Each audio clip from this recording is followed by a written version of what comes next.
Hello, and welcome, everybody, to the most recent iteration of Rough Draft Theater.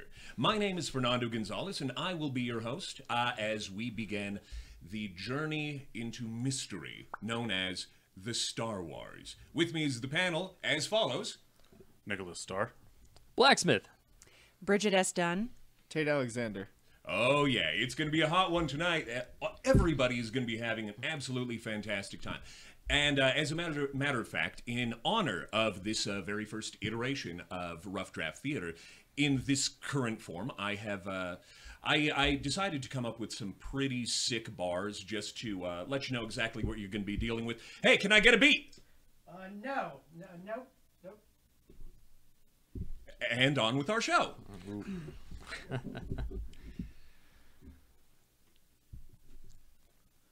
We're getting there. Fade in. Space. A sea of stars is broken by the vast blue surface of the planet Utapau. 5 small moons slowly drift into view from the far side of the planet. The main titles are followed by a roll-up. You guys know what to do. You're followed by a roll-up. Oh, you want the song? No, we don't have to do the song. It's fine. Next time, we'll rehearse that one next time. There, I ended it. Until the recent Great Rebellion, the Jedi Bendu were the most feared warriors in the universe. For 100,000 years, generations of Jedi perfected their art as the personal bodyguards of the Emperor. They were the chief architects of the invincible Imperial Space Force, which expanded the Empire across the galaxy from the celestial equator to the farthest reaches of the Great Rift. Now, these legendary warriors are all but extinct. One by one, they have been hunted down and destroyed as enemies of the new Empire by a ferocious and sinister rival warrior sect, the Knights of Sith.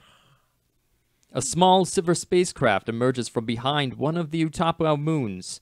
The deadly little fighter craft speeds past several of the moons until it finally goes into orbit around the 4th moon. Wasteland, 4th moon, Utapau. A harsh gale blows across the bleak gray surface of the 4th moon. The leaden sky presses down on a lone figure, Anakin Starkiller, a tall, heavy-set boy of 18, plump and supple.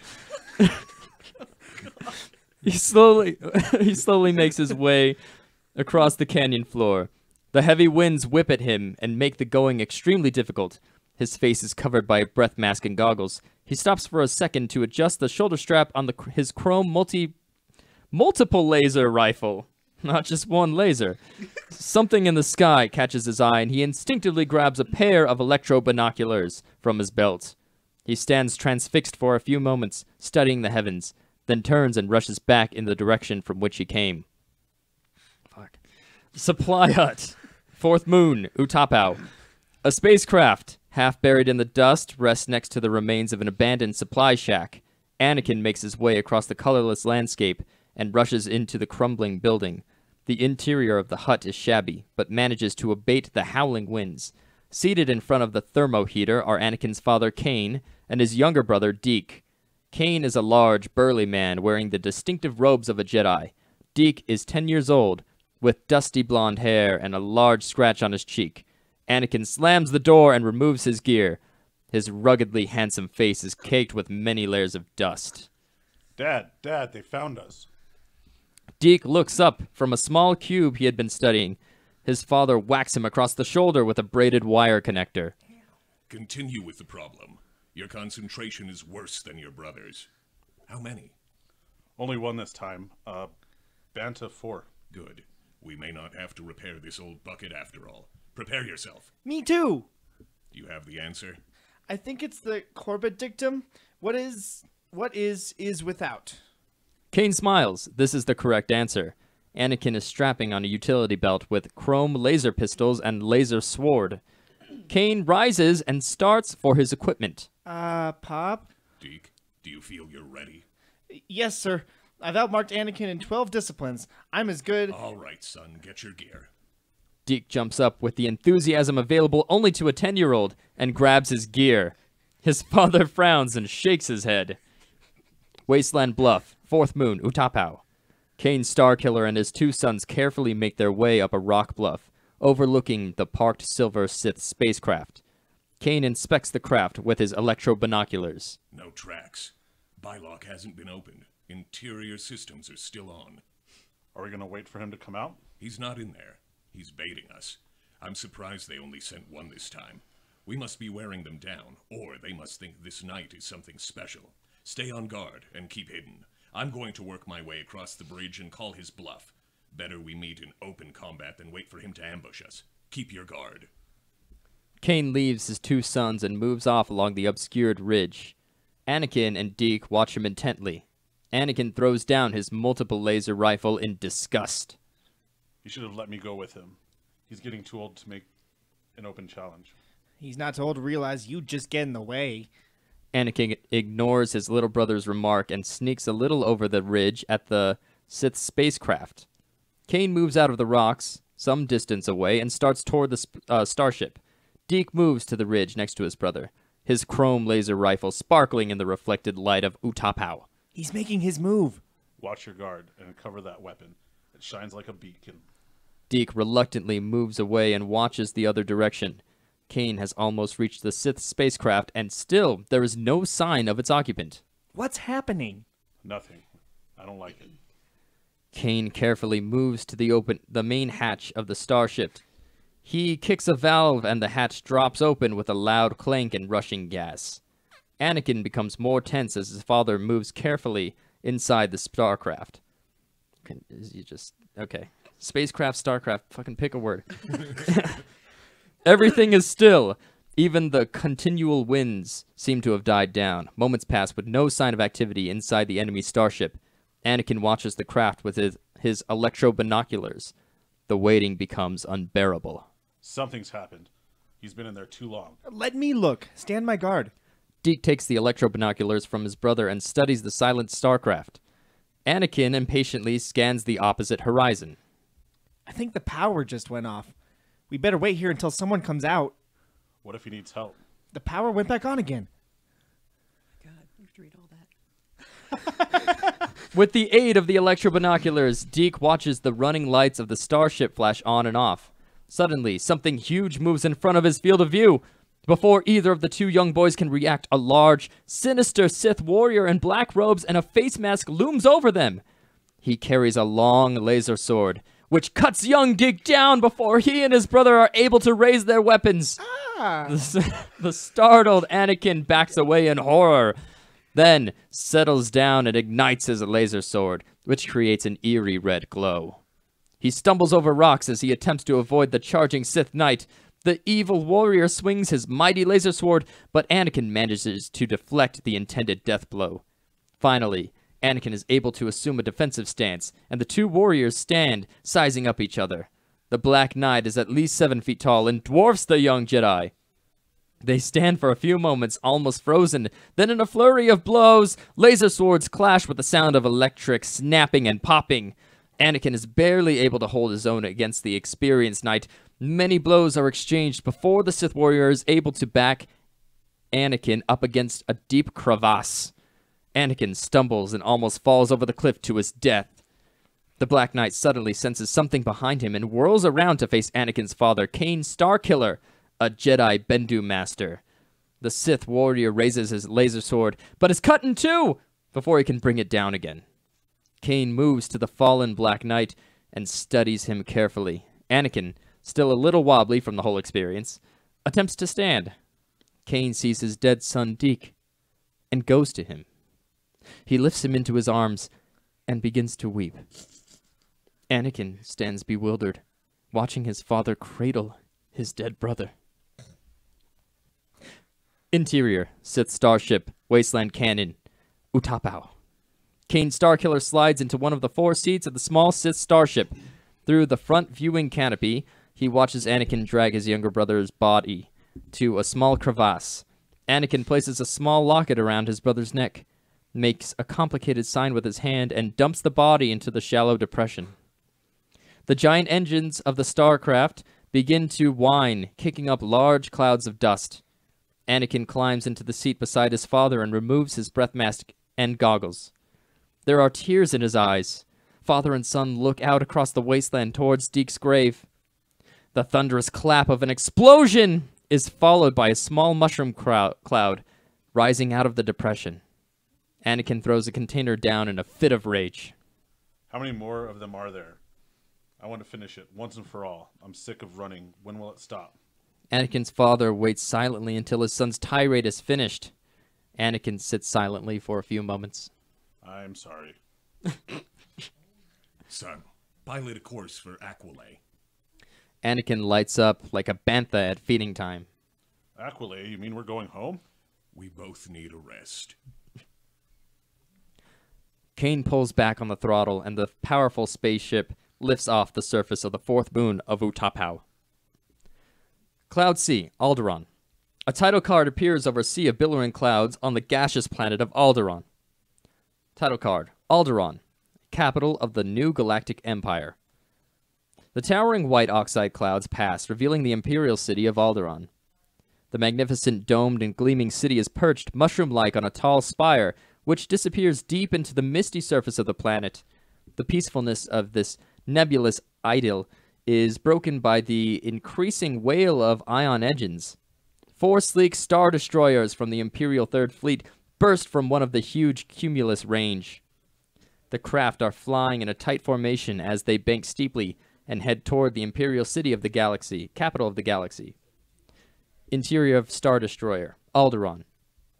Star Destroyers are 2-man spacecraft crammed with sophisticated electronic weaponry. The pilot and gunnery officers sit side by side, surrounded by lighted readouts and switches. They wear the gleaming black uniforms of the Empire.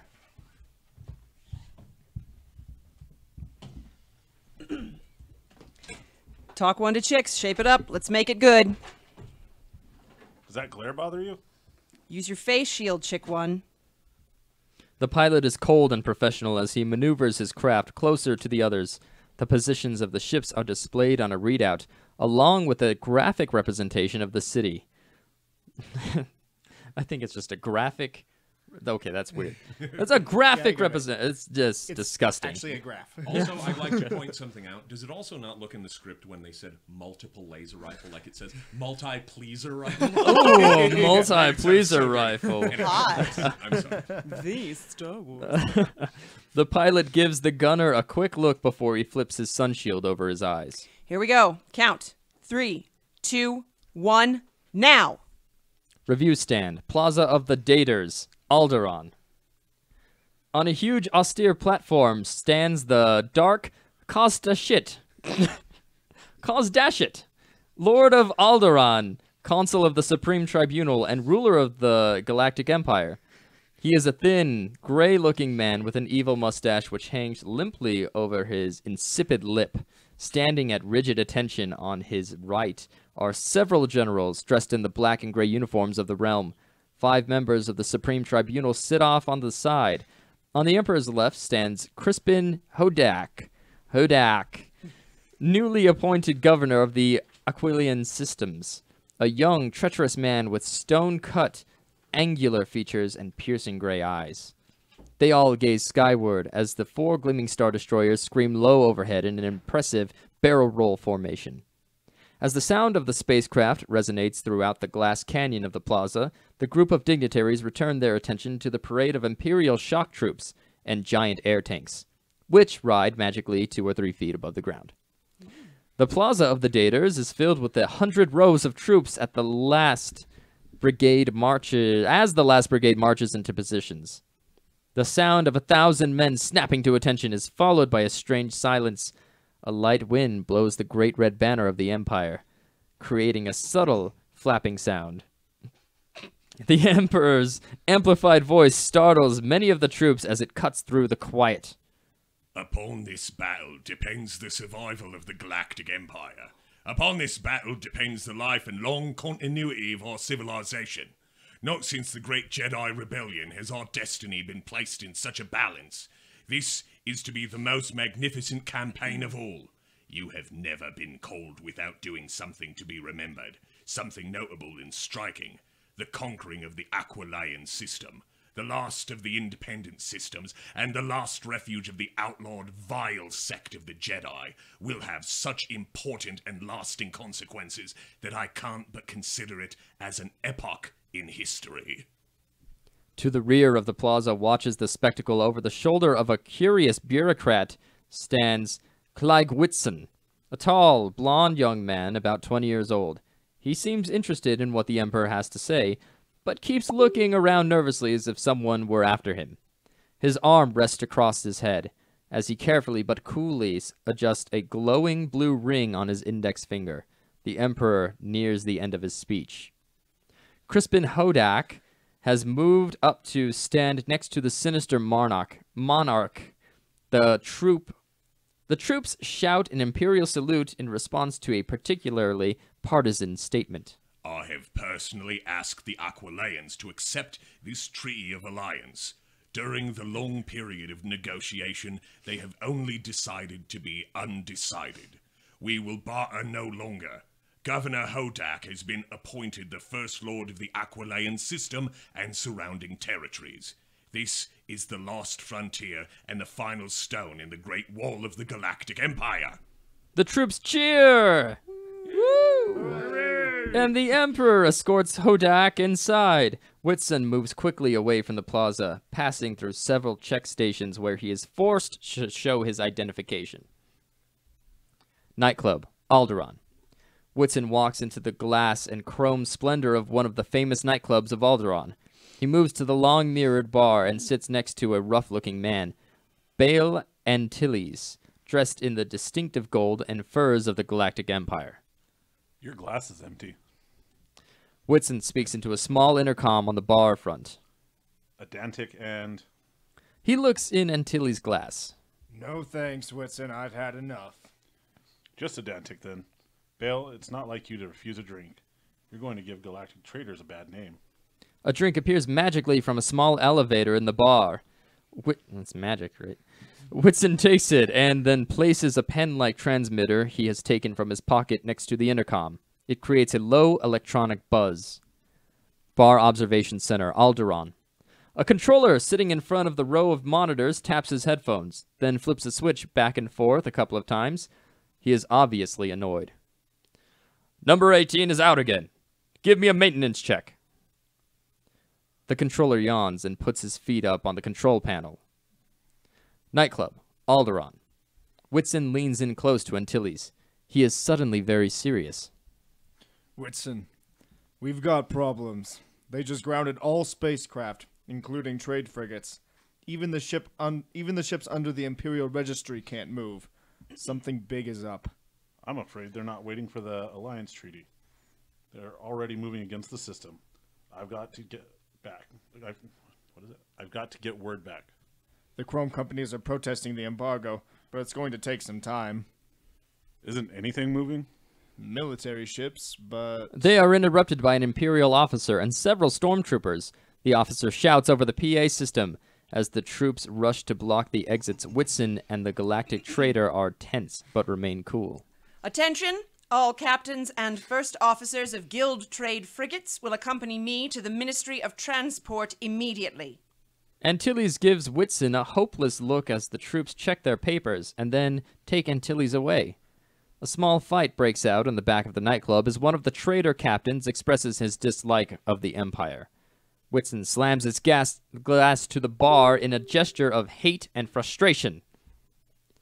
Governor Hodak's quarters, Alderaan. The large white-on-white executive quarters resound with the high-pitched laugh of the evil Governor Hodak. He slaps Darth Vader! He slaps Darth Vader! A tall, grim-looking general on the back. And the general's mouth makes the slightest gesture of a smile? Success! I told you. We are no longer under the control of the great families. We have gained a true advantage. Phantos Call, a member of the Supreme Tribunal and a man of the grossest dimensions, appears to be a little worried. Rather dangerous advantage. You still have a system to conquer. But this system will bring us more scientific wealth than that of any other house in the tribunal. We will easily gain control of the directorship. Don't underestimate the armies of Aquile. They're led by a Jedi. I've told you about Commissioner Laws, General. He worries a lot. It's a myth that any Jedi still exist. General Skywalker is no myth. When I first arrived at court, he was the first bodyguard to the Emperor. He led the Jedi Rebellion. Sieg Darklighter led the rebellion. So the Emperor would have you think, but I was there. Then why wasn't he hunted down like the others?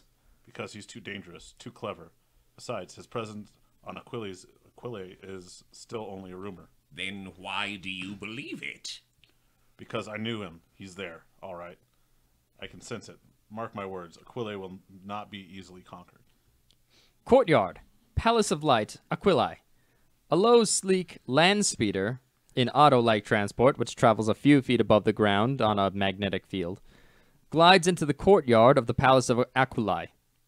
The planet is desert wilderness, but the palace is a sparkling oasis with low concrete walls and great turrets spilling over with foliage from rooftop gardens. The speeder stops before an enormous shaded corridor.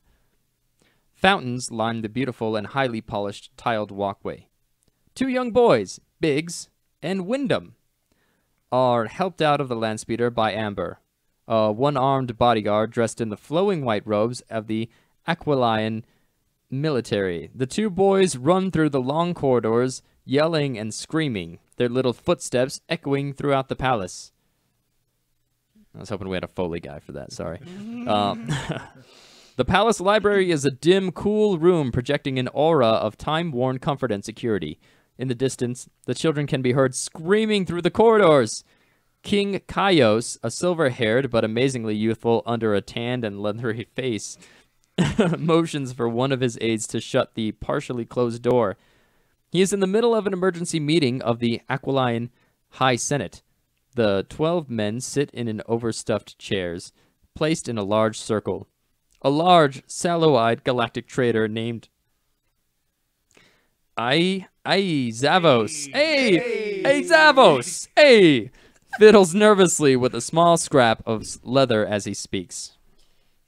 My lord, the Chrome companies are with you in spirit, but you must understand they can't openly support you. Imperial trade restrictions are very unfavorable, and we, of course, favor your independence. If there were to be war, would your frigates still supply us? Your bluntness is to be commended. It could be arranged. Count Sandage, a corrupt noble of the Senate, jumps to his feet in a rage. This is nonsense. We have no choice but to approve the treaty. If there is war, the Empire will destroy our entire system with the snap of the finger. General Skywalker is a dreamer if he thinks he can mount any meaningful resistance. And you're dreamers if you believe him. So much trust in one aged man. You must see. At that moment, all heads turn as someone enters the room. It is General Luke Skywalker, commander of the Aquilian Star Force. He is a large man, apparently in his early 60s, but actually much older. Everyone senses the aura of power that radiates from his great warrior. Here is a leader, a Jedi general. He looks weary, but is still a magnificent-looking warrior. His face, cracked and weathered in by exotic climates, is set off by a close, silvered beard and dark, penetrating eyes. Sandage is somewhat embarrassed and quietly sits down. Is there anyone here so naive he believes the Empire would even bother negotiating if they were contemplating destruction of this system? Your Excellencies, this is more than a simple raid on your resources. You must reach a decision. Mir Nash, a thin, bird-like senator, turns to the general. General Skywalker, war is a serious business, a deadly business. Procrastination is a deadly business, Senator. War is my business. Have you approved my defense measures? The Grand Moff Tarkin wears the long black robes of the Aquilian religion. He speaks with a high, cracking voice. Shit, I'm Tarkin too. An actual war with the Empire is still only a remote possibility. As a military treaties, your proposal has certain merits, but in the harsh light of reality, an attack against the Empire appears to be a somewhat extreme defense. Oh, that Nash again. You must understand, General. We are interested in avoiding a war, not starting one. There are times when offense makes the best defense. If that alliance treaty isn't signed, we will need all of the advantage we can get. Count Sandage, I want you to head the delegation to Alderaan. You will leave tomorrow with our answer regarding the treaty. My decision will be forthcoming. The senators whisper among themselves. All right, then. May the force of others be with you all. What? And also with you. That's stupid.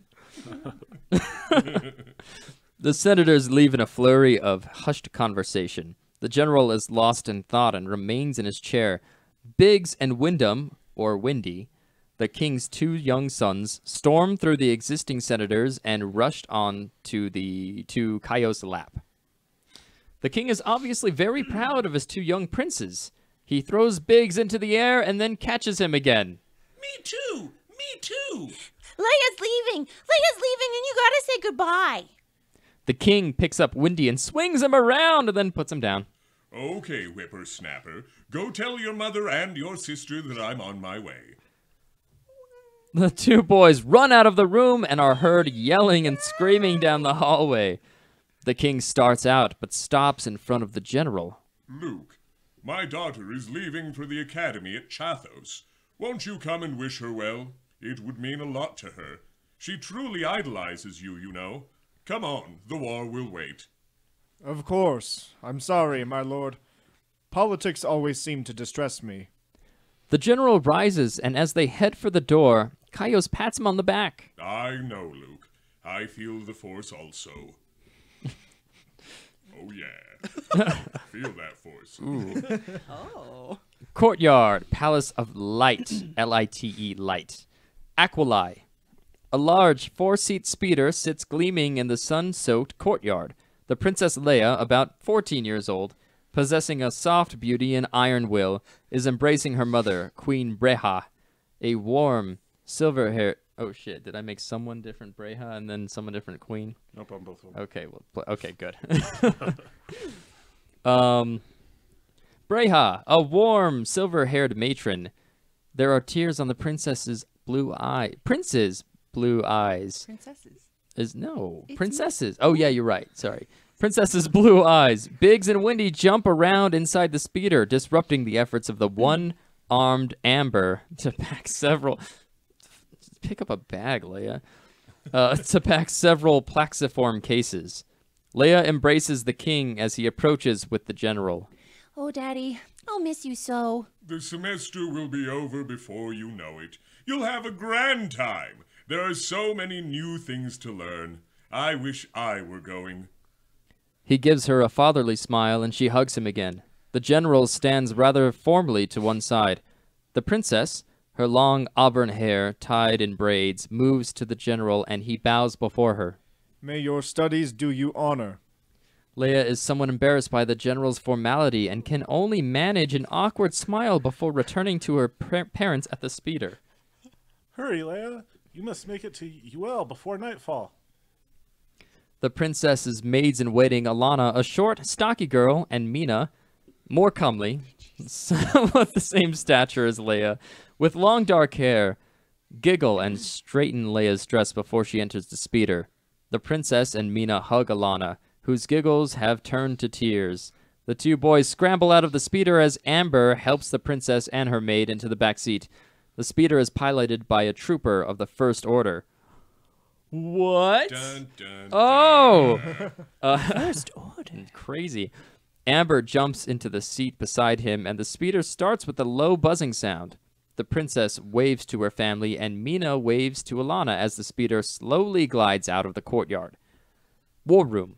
Underground Fortress, Aquilai. The war room is a mess of glass enclosures, electronic wall displays, monitors, and computer stations. General Skywalker enters a control room, followed by a convoy of military aides of various ranks. As the group hurry through the crowded room, men rise and salute the new arrivals. The general steps before a giant display of the galaxy. Small symbols flash on and off over various portions of the big board. The general studies it intently. Montrose! Captain Montrose, one of the Oh, that's you. Captain Montrose, one of the general's aides, snaps to attention. Sir, What's the TQ on this? the last frigate to leave the Imperial capital was at 2340, sir. Have any ships at all left the planet? Check with the guild on Horton 3. At 2400, a full battalion of Star Destroyers left for what is projected to be Anchorhead or a nearby system. And no word from Whitson. He should have reported by now. Captain Prue! An older, academic-looking aide steps forward. Sir, What do you make of this? a battalion is invasion force, but the Empire controls that entire part of the galaxy. A revolution, maybe. At any rate, they're going to the wrong direction to be any trouble for us. The general ponders this for a few moments, then speaks almost to himself. I don't know. It doesn't feel good. Sir? Put him on alert. A loud uproar is heard on the far side of the war room. Everyone turns to see a foreign-dressed warrior pushing his way past several guards and war room bureaucrats. The warrior, with his long hair tied in an odd bun on the top of his head, is Kane Starkiller. He is followed by his son Anakin, who rudely pushes the pesky bureaucrats out of the way. It's restricted. have to wait. Get out of my way, boy, before I grind you into the surface, etc. That's right. So weird. As the dauntless Starkiller approaches the general, the guards stop in bewilderment as General Skywalker rushes up to the warrior and embraces him. The two Jedi warriors laugh jubilantly and slap one another as the aides and bureaucrats look on in amazement. Kane Starkiller, you old muscle rat. What a sight. We heard that you had been executed. So the Empire would like to believe. I've been in the Kessel system. You remember little Anakin. Does that mean? Sorry, I got distracted. Kane puts his arms around his son, who has been making eyes at one of the cute young female aides. He bows before the general. He takes after his mother. It's so good to see you. It's wonderful to be with another Jedi again. There are so few of us left. The cute just one. The cute aide goes back to her duties, flirting with Anakin as she passes. The young warrior pinches her on the ass, which startles her, but she goes on like nothing happens. Okay. What a sight. Oh my god. The two Jedi stand looking at one another, hardly believing the other is real. Finally, the general realizes his aides are standing around, gawking at the duo. Wake up, gentlemen. You're on alert. Keep me posted on that battalion. Control station, underground fortress, Aquilai. The general, Starkiller, and his son enter a small glass-enclosed control office. They sit, and an awkward silence passes as each man waits for the other to speak. I've come for your help. Anything you ask. You're a Jedi brother. We're one. My friend, we've been through much together. I've been through much since we parted. I've lost much. The Empire has chased us halfway across the galaxy. There is no refuge. One day they will come here. Take my son as your Padawan learner. He would be a Jedi. I've trained him from birth. He's reached the 5th stage. He fought in the Cassilian Civil Wars and commanded a Hubble expedition to the Cone Systems. He's a good boy, Luke, and one hell of a fighter. The general looks down, somewhat embarrassed. He scratches his head, then smiles. Old friend, you do me too much honor. I was never a match for you. Why don't you finish this training yourself? I'm too old, Luke. I can't go on. You must finish it. What kind of talk is this? You're not the old Starkiller I remember. Too old? Starkiller suddenly ignites in a rage and swings his left forearm down with a mighty blow across the solid chrome desk the general is sitting on. The old Jedi warrior's forearm cracks in two, spewing forth wires and many fine multicolored electronic components. The artificial limb flops lifelessly to Starkiller's side. The warrior rips open his tunic, revealing a plastic chest stuffed with flashing electronic parts. I'm not the same. Clearly. There is nothing left but my head and right arm. I've lost too much, Luke. I'm dying. The general bows his head in sorrow for one of the greatest warriors in the galaxy, and a dear friend. I'm sorry. I'm sorry. I keep losing control. I'm very tired. Take my son. The Jedi Bendu must survive. We must pass it on. Only a Jedi can stop the Empire. We're very old, Luke. A new generation of Jedi must be started. Take him. Teach him the way of the Jedi Bendu. Captain Montross burst into the office and somewhat excitedly salutes the general. Sir, we've picked up something. An asteroid or solid comet moving away from the Anchorhead system. War Room, Underground Fortress Aquilai. The general rushes out of the control station and back to the giant galactic display. He is followed by Montross, Starkiller, and his son. Are you sure it's not the battalion? A solid object. It's as big as our third moon. It's too large to be man-made, and it's too slow to be a comet. Analysis? It's too far out. I'll be with the king. Report as soon as you can get a reading on it. Captain Starkiller, from now on you stick close to me. The older Starkiller smiles and puts his arm around his old friend. Dining chamber, Palace of Light, Aquilai. King Chaos moves his arm around Breha's waist as they stand on a balcony watching the giant twin suns of Aquilai disappear behind a distant dune range. The general enters, rather in a rush, followed by the young Starkiller, who is now dressed in the white uniform of the Aquiline Star Force. He still wears the distinctive Cassilian hair knot. They bow before the king. Aren't they beautiful, General? Always and never the same. You're just in time for dinner. I have come for other reasons. Could Relax, General. We will discuss it, but over dinner. There are times, Luke, when I find you a bit too rigid. Is this your new disciple? Starkiller is ill at ease and bows again. Anakin Starkiller, sir. Oh, that's not me. That's not me. Who's Tarkin? It's whoever's Anakin. It's yeah. Anakin Starkiller, sir. Yeah. Where's Kane? He left for the spaceport at Gordon to visit an old friend, Han Solo, the Euralian. We are becoming quite a refuge.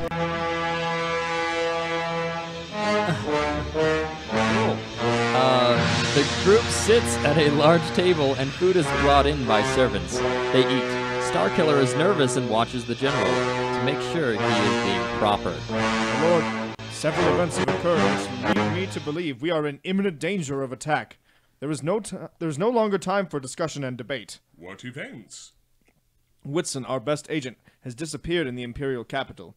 There's unusual military traffic in the S4 sectors. Unless you have direct, concrete proof of a pending attack, there is nothing I can do. By the time we have proof, it may be too late. Luke, I'm leaving tonight for AMSO. I'm meeting with the full assembly first thing in the morning. I am not going to approve the alliance treaty, and I will get your defense measure approved. Just be patient. You will have the war code. Tomorrow may be too late. My lord, I need the war code now. We must get our forces into space. But it must be done legally, with everyone's approval. Tomorrow you will have that. I doubt the Empire would attack before receiving our answer. The separation of war powers is the one condition upon which you assumed command of our forces. You're a friend, Luke, and I trust you. But you're also an outlander who controls a great deal of power. I can't forsake my oath any more than you can. Just be patient. You will have the code tomorrow. Captain Montross enters the large chamber and bows before the king. I bring a report to General Skywalker, my lord. You may deliver it. Sir, the asteroid has disappeared from our scopes. There is no trace of it. Were they able to analyze it? It never came within range, sir. The general rises, quickly followed by Starkiller. Excuse us, my lord. We'd better get back. I will wait patiently for the approval. The general and Montross exit the chamber. Starkiller takes one last bite of his dinner, then dashes after his mentor. War room, underground fortress, Aquilai. The general sits rigidly, facing the big galactic display board. Several aides and bureaucrats rush to and fro, ignoring the general. He is asleep. Captain Prue approaches the general and snaps to attention. The general's eyes open. What are the results? Negative, sir. Are you sure? Absolutely. It's just not possible. Something that size can't just disappear without a trace. Check it again. That's the 10th negative, sir. I said check it again. Captain Prue retreats to a computer station. The general looks around for Starkiller. Starkiller? Everyone near the general turns, but Starkiller doesn't show. Where is that boy? Montross! Montross rushes to the general and snaps to attention. Page Starkiller. Montross goes back to his station, and a few minutes later, Starkiller is paged over the PA system. The general waits, watching the big board. Eventually, Starkiller stumbles out of an enclosed computer closet, fastening his pants and tucking in his tunic. A moment later, the cute female aide, rather sheepishly, exits the computer closet. She is also in the process of putting her uniform back together. Starkiller rushes up to the general and snaps to attention. The general lets him stand there for a moment, not acknowledging his presence. Then suddenly, without warning and in one masterful flash motion, the general stands, grabs a small baton attached to his belt, which immediately ignites into a 4-foot glowing laser sword, and swings at the young warrior's head. In an equally quick moment, Starkiller ignites his laser sword and blocks the general's blow. Everyone in the war room is surprised and startled. After a moment, they rush to the general. Starkiller and the general stand motionless for a few moments, with laser swords locked in midair, creating a low buzzing sound. Finally, the general grins and Starkiller hesitantly relaxes. They lower their swords and turn them off. You are trained well, but remember, a Jedi must be single-minded, a discipline your father obviously never learned, hence your existence. Clean yourself up. Discipline. Oh, no, that's you. Oh, discipline is essential. Your mind must follow the way of the Bendu. It won't happen again, sir. There are many new... General Skywalker, White Calm. The general moves to a control station and picks up a phone. Sir, Captain Whitson has just been admitted to medvac. What's his condition? No data, sir. I'm on my way. It's a movie phone. Medvac emergency room. Right? Underground fortress.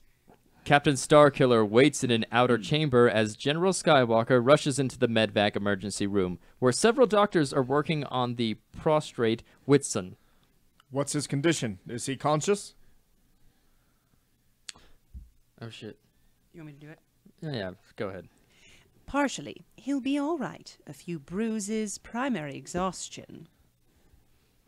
Whitson thrashes around in a semi-conscious state. He sees the general. What happened, boy? What's going on? The Imperial Star Force is already on its way, and not far behind me. They're going to attack. Are you sure? I have tapes. A giant space fortress. He struggles to give General Skywalker his ring. As big as our third moon. Bigger. It's unlike anything I've ever seen. Sophisticated deflection system. Work in opposition to the suns. They will show up on our screens at sunrise. They'll attack before that. The general rushes into the outer chamber where Captain Starkiller is waiting for him. Take the fastest land speeder to Chathos. Pick up Princess Leia, and only Princess Leia.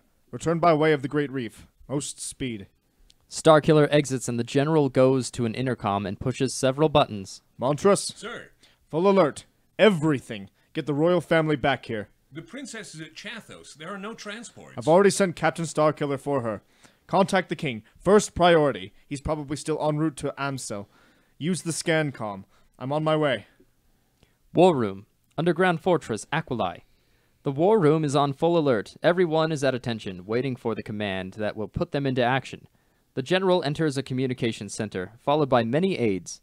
Captain Montross and the comm aide salute. We're having a problem getting through, sir. There's a great deal of interference. Could be jamming. Try a surface link through Amsel. The aides go back to the comlink system to try to get a line through to the king. We should be able to spot them at sunrise. That's not too far off. They'll attack with sunrise. Until the king gives us that code to start the war computers, we just have to sit tight. All units are on alert, sir. Have you made contact yet? This is one hell of a way to run a war. Sir? Courtyard, Academy of Chathos, Aquilai. A land speeder roars into a courtyard of the Academy at Chathos. Starkiller jumps out and runs up to the large, heavy doors of the Academy. They are locked. He bangs madly on the carved metallic door until finally an old woman manages to swing it open.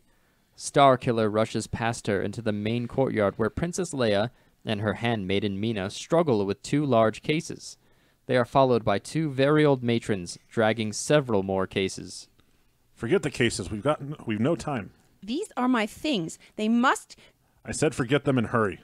Just who do you think you are? Starkiller grabs the princess by the arm and hauls her to the speeder. Mina and the old woman run after them.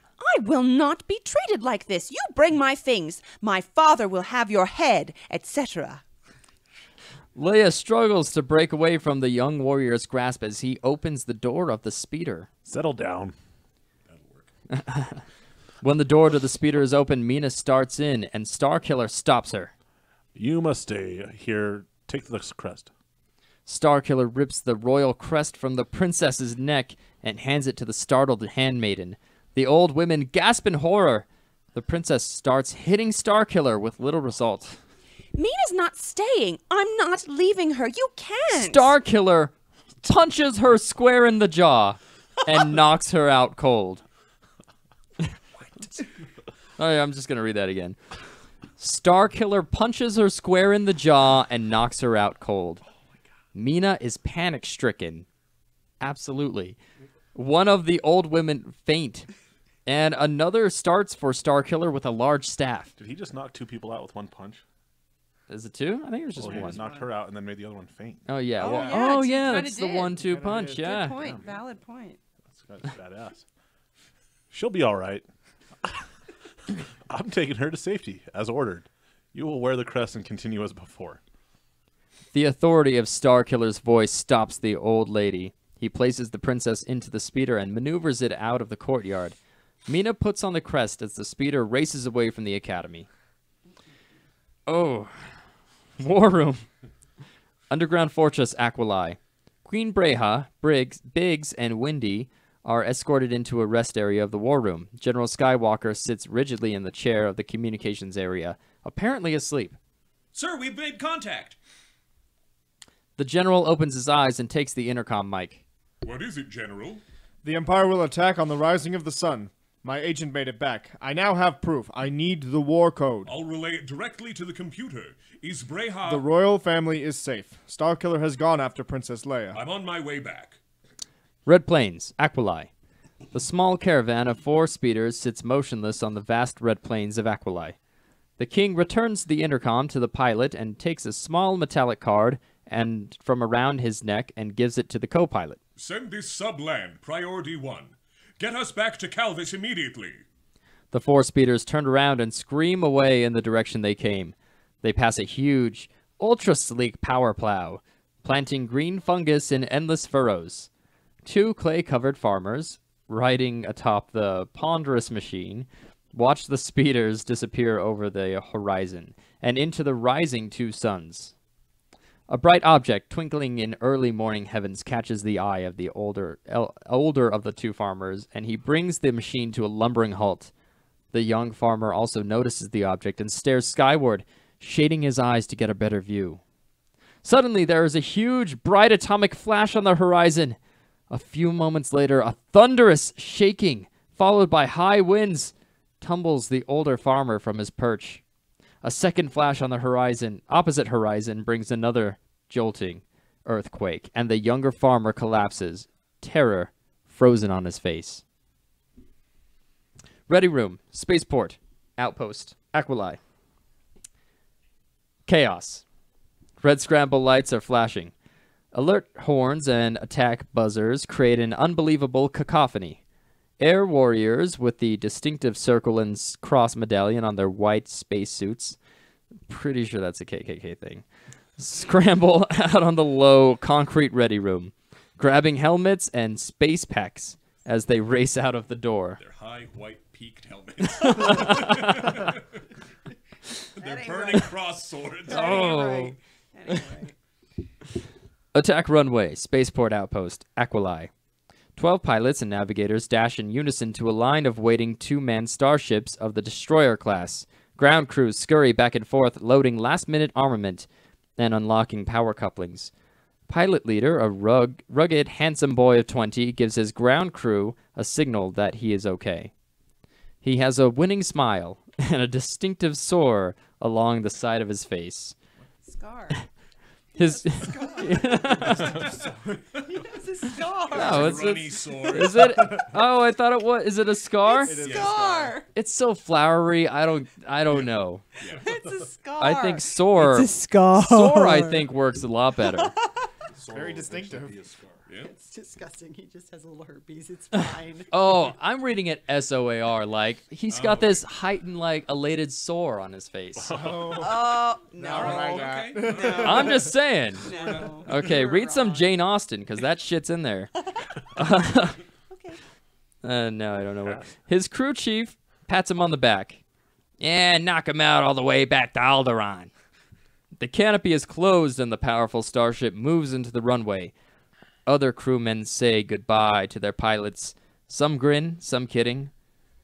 All with a great deal of hidden emotion. The din of 24 retro rockets cuts through the uproar, and 6 silver spacecraft leave the runway and disappear into the morning cloud cover.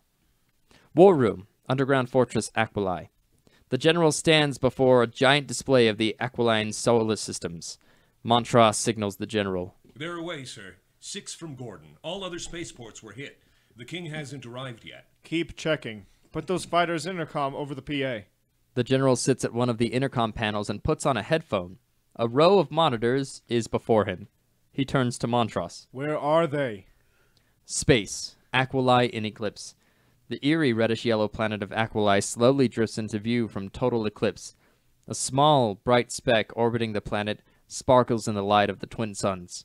The 6 deadly Aquiline starships settle ominously, so dry, into the foreground, moving swiftly toward the orbiting speck.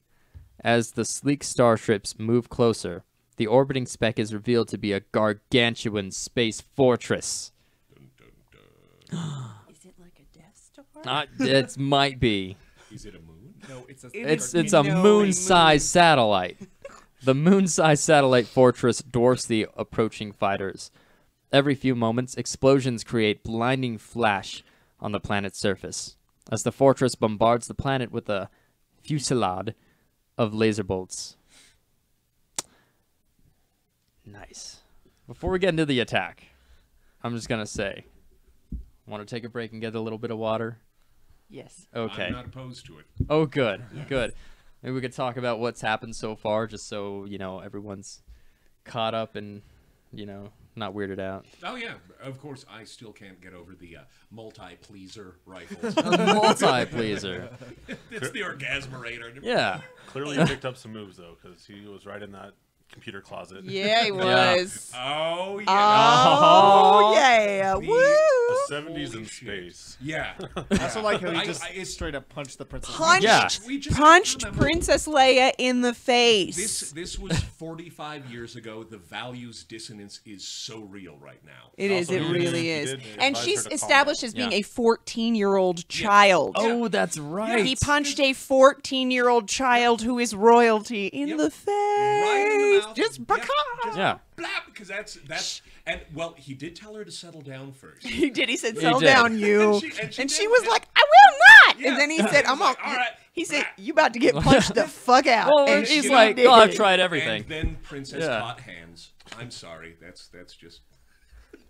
Wow. He tried everything he could. Settle down. Yeah, that was. And That's just, literally- and then she was Settle down, you.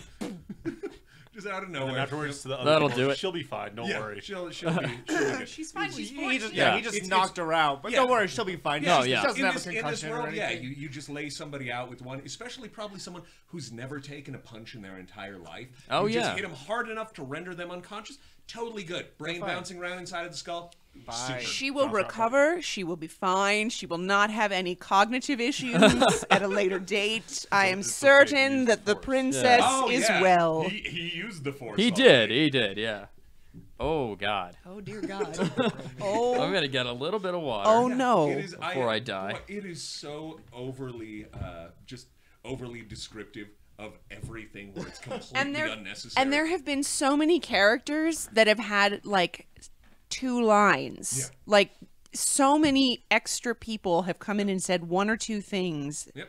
And then like finally at least we're getting scenes where like the general and they get like there's Yeah, repetition. now we're like following characters. Right. I was like, how many more new characters are going to get introduced into this They and would- then just leave? They'd have to make this an animated series, I think, if they really Seriously. wanted to. I get really everything like out that of they go through the trouble of naming most of the characters that aren't going to come back in. Yeah. Yeah. Never And again. they don't even explain the name in the actual movie. Never again. They're here and gone, So but you know they you're, got like, a watching the name. credits at the end, you're like, oh shit, who's Steve? Yeah. Steve, I remember Space him. Steve. Space Wait, no, that was Steve. That was Space Steve. I forget. And then one ship was magnetically floating, but the rest were magically I floating. know there was so much science and magic in all of this. Yeah. Yeah, the drink magically rising from Yeah. an elevator hidden in the bar. Yeah, not just because they knew how to do that, but yeah, it was magic. Magic. Magical. Yep. If we've still got it running, Color Circuit will be right back with Rough Draft Theater right after this. Stay tuned. Great. It seemed the thing to do at the time. Right. It's not a good script. Oh no. No. I mean, It's a bad script. the rampant sexism for one thing. My Holy yeah. No, that was one of There the things. have literally been what 4 female characters. 2 had lines. 1 got knocked the fuck out. Yep. Yeah. One got banged in a closet with no dialogue. Right. Oh, 5 if you can't. Yeah, the She got her A. ass grabbed though. Yeah. So. Oh, She okay, did. So Yeah, you yeah. know that. Yeah. Yeah, first he grabbed her ass, and then she's like, "Oh, it's And whatever." she was like, "I'm into it," and then left. The Space 70s was a very different Space I 70s guess so, yeah. was a sexy, sexy time. Just It's a little literally ridiculous. Playing grab ass is what's happening. Yep. Literally. That's how we do. Are you guys seeing like a lot of the horrible bureaucratic tedium that was in like the prequels that's in this? It's weird how much of it is call forwards, you know, Yeah. to stuff. But yeah, it's just they really wanted to get into the inner workings of the bullshit of imperial bureaucracy. Yeah. Of space politics. Yeah, Space- space Yeah, politics. yeah. Which nobody cares about. This is pretty much Dune, Yeah. I think. You know? It You is, know? and I like Dune. Yeah. And this is Dune, but it's like an even worse version of Dune. It's DOON. It's with an umlaut. Dune. It seems like it's basically like trying to hold him back from being just like a cowboy. Like, fuck it, I'm gonna go just destroy everything. Yep. Yeah. It's just Oh. like There shall no, be you got none of someone to that hold you in check for a second. cowboyery. Yeah. We shall not allow Oh that. man. Yeah. Guys, get ready. Chewbacca's coming. Yep. Strap in. Gonna talk some words though. Absolutely. I don't know what Chewbacca should be. All right, great. Hey, Terrible Tweenie, thank you very much. But did you guys know, fun fact, how do you say his name? Toshiro Mifune. That's the guy from all the Kira Kurosawa movies, right? Basically, and Okay. he was fucking I amazing. love Amazing him actor. so much. We say the fuck words here. We say the Yeah, fuck we words? can say the fuck fucking words. amazing. That's a Fuck really cool yeah. fact. Yeah. We've just been Oh, demonetized. finish the thing. What is Oh, it? well, by definitely Bond. So Toshiro Mifune was originally offered the roles of Obi-Wan and Darth Vader. Both roles based off of previous roles the actor had. It was turned down by him since he didn't understand or believe in the project, Man. which is It's like they good. play both No, I roles know. simultaneously. Well, Yeah. it's just all the stuff, you know, all the Kurosawa stuff that he did and the whole thing about it being based off of the Hidden Fortress. Yeah, that's It's just right. like, I can see why you'd want as much of a goddamn badass as Toshiro Mifune on your project, but that would still have been... It was like having, what's his name, as Hogan in all the Thor movies. Was it shit. Takeshi Kaneshiro? No. No. Tadanobu Asano. No. Was it? Who are you talking? Which character? Hogan the Grim in Warriors 3. He's the one who gets schooled by Hela. Might be. Because he was in, all the Thor movies. Yeah, he was. Yeah. And then he got pieced up. well. Yeah. I I don't know can't what you say. well, I that. can't think of Spoilers. his name. So anyway. Well. Yeah. Anyway, well-known Japanese actor. The cultural literacy is deficient right now. Sorry. Yeah, we're just gonna talk about Akira Kurosawa Anyway, movies he- for the he was next. an awesome actor. Yeah. Yeah. Hi. Stray Dog. Go watch Stray Dog. I love Stray Dog. Akira Kurosawa. Best. So good. So good. Yeah, let's get back to it, shall we? This Must we? thing. I mean, yes. Let's. No, we're good. We shall. Oh yeah. In this next scene, we have like 8 pilots, and I wanted them. I thought I'd just make like someone all 8 pilots, but I didn't. That'd be kind of amazing. Wait till the scene where there's like 12 characters, and then there's 5 of us. Oh yeah. This is gonna be interesting. Aquilian starship, Aquilion. I can't remember what I said. I think it's Aquilion. Aquilion. Okay. Aquilion. Aquilian starship interior. Pilot leader in the first ship signals to his navigator, who sits in a small, isolated glass bubble to the rear of the craft. General Skywalker is seen on one of many monitors. A view of the space fortress is on another. The rest are filled with various computer readouts and displays. One of the other starships reports to pilot leader. Look at the size of that thing. Hey, Bowman, I hope you remember to bring your Papa gun, because I think we caught us a big one this time. Cut off, Devil 6. Stand by. It looks like they're still using the basic what is that? Tristation configuration? Oh. Use a ranger defense. Concentrate on breath ports and lock areas. Affirmative, base. Copy and transmit. Devil 2, check your rotation plates. Roger, boss. We're getting a threshold disturbance on Gyro 3. Switch over, 5. Cover it. Devil Pack, generate a spread 6 formation. May the force of others protect you. Oh my god. Again. What? This is terrible. The force of others. What does that even mean? All of us just have to do George Lucas voices for the really out there Oh shit my that he's God. writing. I think that's you, right? You the pilot? No, I'm Devil. And Oh, go back. Oh, the pilot from back. Oh shit. yeah, the first one. Oh, what was my pilot voice? Doesn't matter. Settle in. Devil Pack, stand by. Mark 5, break off. Here we go. God save us all. Wait, God's in this too? God Yeah, save he's, Yes, he she forces is. himself on others. I don't know. As long as the force of others protects him. Yeah. Again, It will. that is new. Oh. Space! Aquilian starship. Fuel pods are jettisoned. The half-dozen fighters break off into a power line attack on the huge fortress. Multiple laser bolts streak from the starships, creating small explosions on the complex surface of the fort. Interior, main corridor, Imperial Space Fortress. Oh, so glad they found Death Star as like a name. The chaos of battle echoes through the vast corridors of the fortress. Walls buckle and cave in, sucking debris and personnel into the vacuum of outer space. Alarm sirens scream as soldiers scramble to large turbo-powered laser gun emplacements. Sergeants yell orders through the smoke and confusion. Men and robots of various shapes and sizes run to their battle stations. War room. Of various shapes and Yeah, sizes. yeah. War room, underground fortress, Aquilay. The monitors with pictures from the starship suddenly go blank. Technicians check channels as others in the room silently listen to the action over the intercom. The general remains calm, but concerned. Tighten it up. Devil 2, tighten it up. Watch those towers.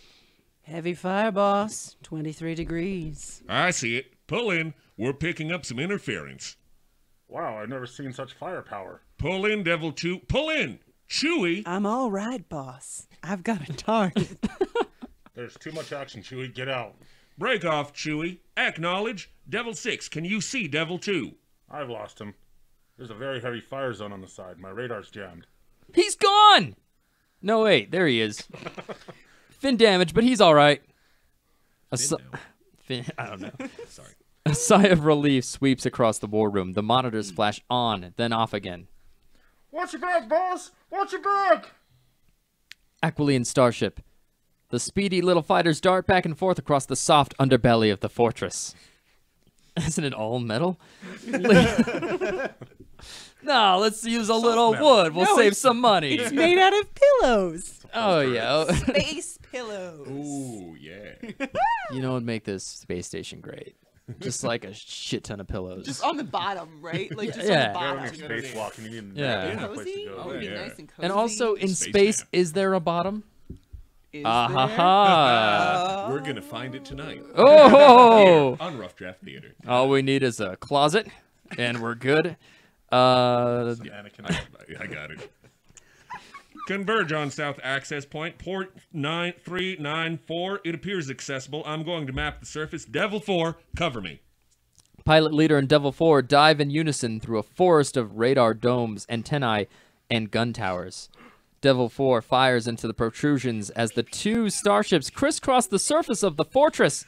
Suddenly, a dense barrage of laser fire erupts from a tower, catching Devil 4 broadside. The spacecraft bursts into a million flaming pieces. Pilot Leader reacts to the loss of his wingman, Oh, snap. but continues on his mission. Sub-hallway, Imperial Fortress. Constant explosions rock the interior of the fortress. Civilians, including women and children, scurry for safety in the panic-ridden hallways. Here they come. Two construction robots, R2-D2 Hey. and C-3PO, are blown, slipping and sliding across the hallway floor Yeah, they into are. some freight canisters. Both robots are rather old and battered. R2 is a short, at 3 feet, claw-armed tripod. His face is a mass of computer lights surrounding a radar eye. 3PO is a tall, gleaming android of human properties. He is thin, with a totally metallic surface of an Art Deco kind of design. Ooh. He just stops and says, hey, remember the false Maria from Metropolis? Like that. Dat me. It's like that. Dat me. The robots attempt to get out from under the canisters, but rushing gas from the broken pipe keeps knocking them over. Sounds hilarious.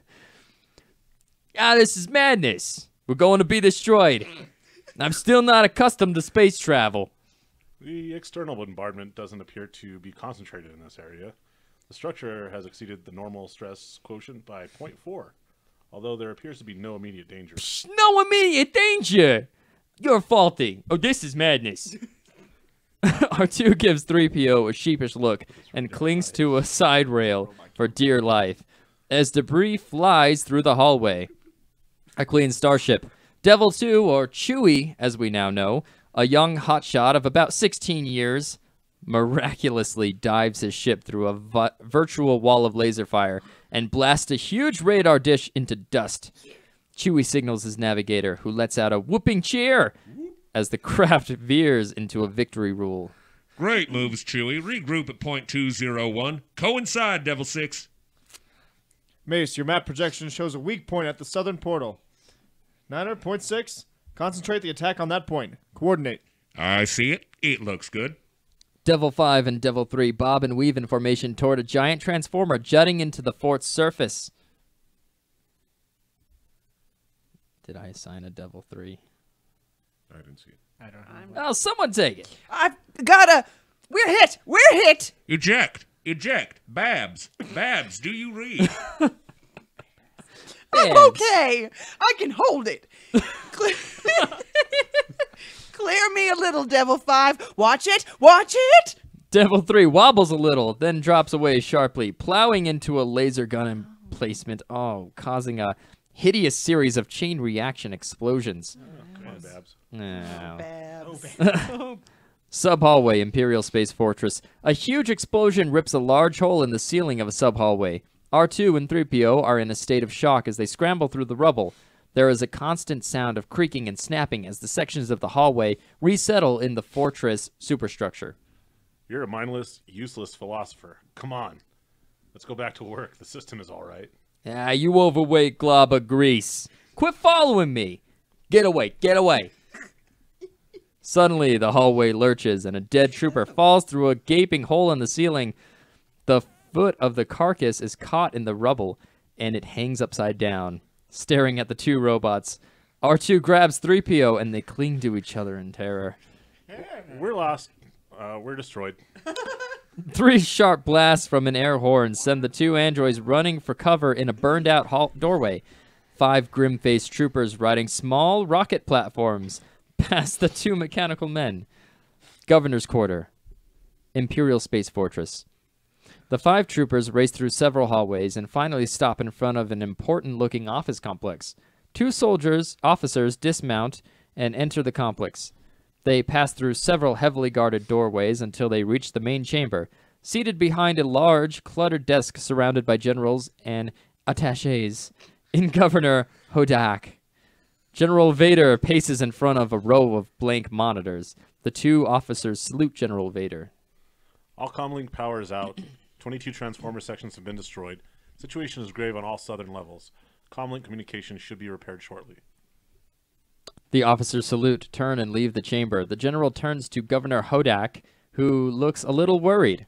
Don't look so worried. Not even a Jedi could penetrate this fortress. We've already wiped out most of their forces. If it goes on too long, we'll run over budget. When do the landings begin? As soon as the attack has been broken. Not long. A short, stocky attaché salutes the general. Oh, that's me. Contamination has set in on quadrants B5 and R4. All sections are sealed. We've lost 2 major power stations in the southern quadrants. That puts Section 5-1 in serious trouble. The general turns away in controlled anger and embarrassment. War Room, Underground Fortress, Aquilai. The general sits in a glass-enclosed computer station watching the battle progress on several monitors. An officer enters and salutes the general. Analysis reports those ZQ configurations are definitely power transformers. Everything in the southern sectors of the fortress is out. I'm surprised they're still using external power units. It's a definite weak point. Concentrate on searching for the main cross-link transformer. The officer exits as Montross rushes in. The Senate has voted to end the war. They can't do anything without the King's approval, which gives us a little time. Have you been able to regain contact with the King? No, sir. All ground communications are jammed. Send 4 men from 3rd Squad to meet the King and escort him back. Let me know before he arrives. Is Starkiller back with the princess? No, sir. They're long overdue. Pilot leader checks in over the intercom. All right, Base 1, we're in position. An officer with headphones looks to the general. He signals the attack. Aquilian starships. All 4 starships dive in formation toward a main transformer area, Don't make this more sexist. flanked by several solar towers. Hold your fire until we're within .054. Make it count. Several AK lasers begin to open fire in the approaching starcraft. The starships direct their fire at a large black transformer, which when hit, spurts bright blue and white electrical arcs. One of the starships, Devil 5, explodes and careens out of the formation, leaving an erratic trail of smoke, before eventually crashing into a solar panel. Thanks. I miss you. I miss you already. Peace. Sub-hallways, Imperial Space Fortress. The impact of the exploding starship can be felt throughout the giant fortress. The tall, gleaming 3PO races through several corridors, yelling at R2, who struggles vainly to keep pace with his stubby mechanical feet. I don't care. What do I do? I don't remember what I did. Yeah, that was Yeah, it. Was that it? I don't care what you do. I don't care what you do, but I'm getting out. All the power's out. Those explosions are coming from the reactor section. This is the end. Abandon ship. Our work, we can't leave. It's desertion. It's not possible. It's not possible. Your programming is so limited. My first order is preservation. You stay. I'm going to eject before the whole thing goes up. 3PO breaks open the seal on an emergency life pod. A red warning light begins to flash and a low hum is heard. The lanky chrome android works his way into the cramped 4-man craft. These life pods aren't for us. It's not right. A new explosion, this time very close, sends dust and debris through the narrow passageway. Flames lick at the two robots. The run-sized R2 jumps into the life pod. It's the end. Eject, eject. The safety door snaps shut, and the pod ejects from the fortress. Aquilian starships. The terrified androids in the life pod speed away from the fortress and past the attacking starships. Object approaching. Attack bearing.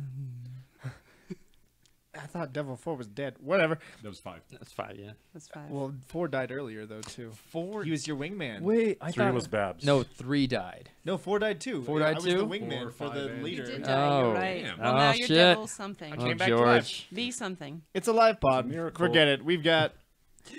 Devil 4 is hit by laser fire, died again, and disintegrates, leaving a trail of flaming particles.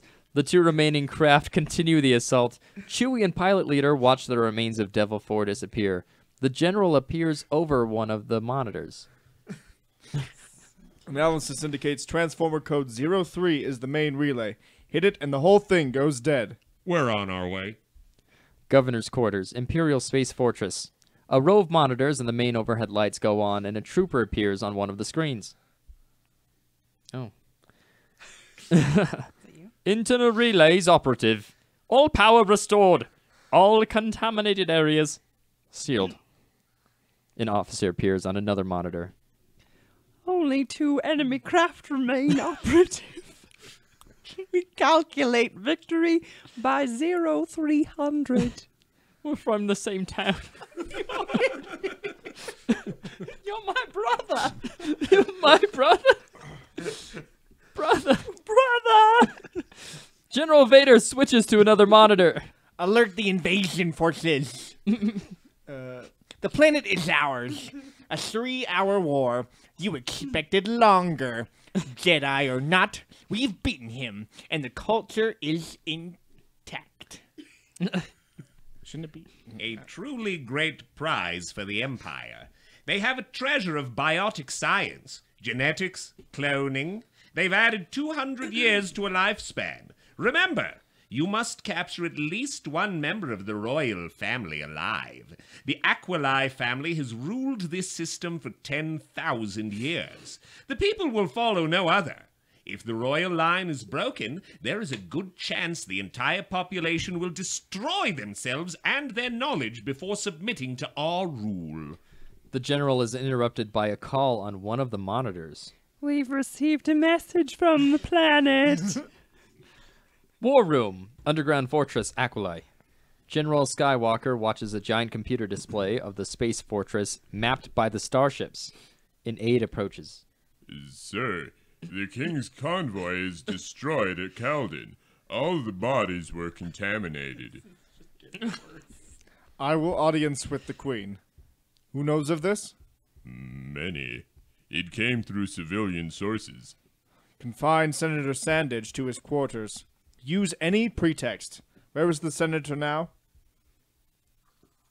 Sandage and several other senators enter the computer station. Right here, General. It's over. We've already relayed peace terms to the Empire, and they've been accepted. Your war has ended. The general is angry and stands pointing at the senators. They jump... threatening. They jump back, as if the general were pointing a gun at them. Senator, this war isn't over. It's just begun. I take my commands from the royal family. The Queen concurs. I have her written decree. It is to be implemented immediately. I order you to cease the attack. Not likely. Treason? Revolution?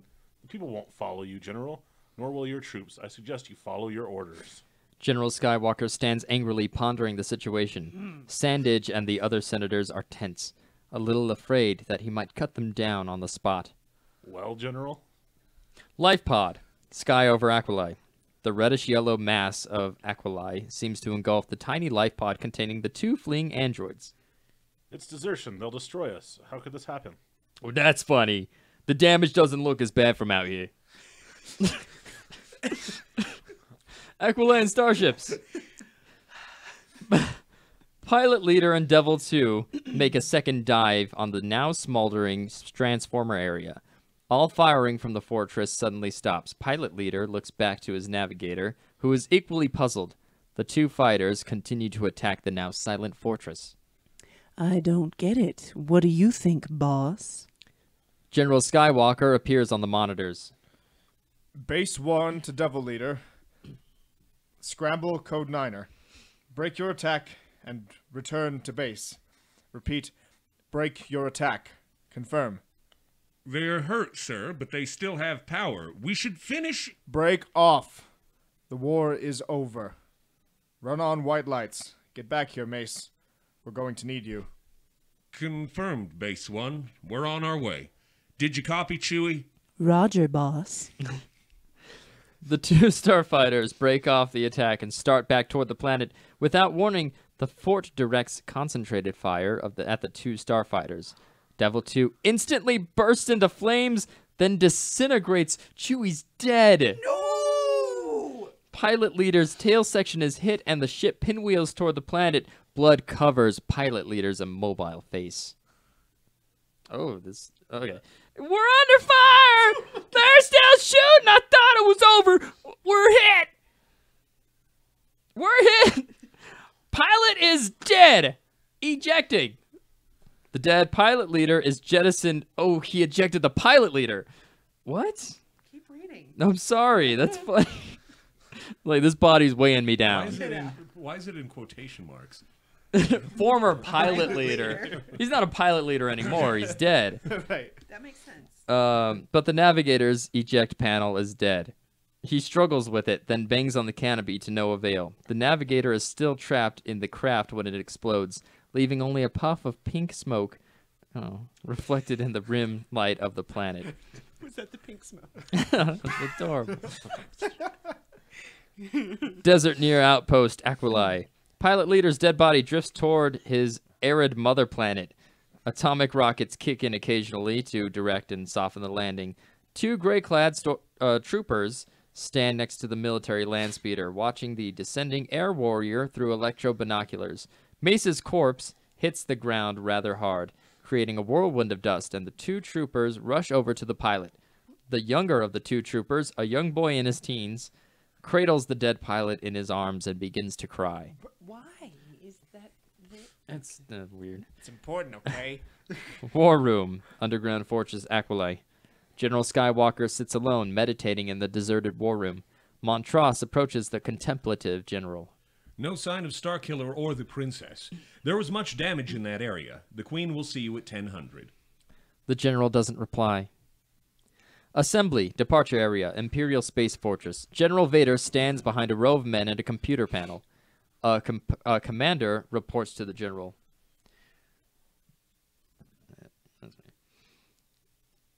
Oh, I lost it. All enemy craft destroyed. 1st and 5th Division, troops and equipment standing by. The general gives a sly smile of approval. Arrival. He's there. All right. Then takes a microphone from one of the computer technicians. He speaks to the troops and pilots waiting in their huge war machines for the invasion order. The war is won. With the conquering of this system, we have ushered in a new millennium for the Empire, which will echo throughout the universe.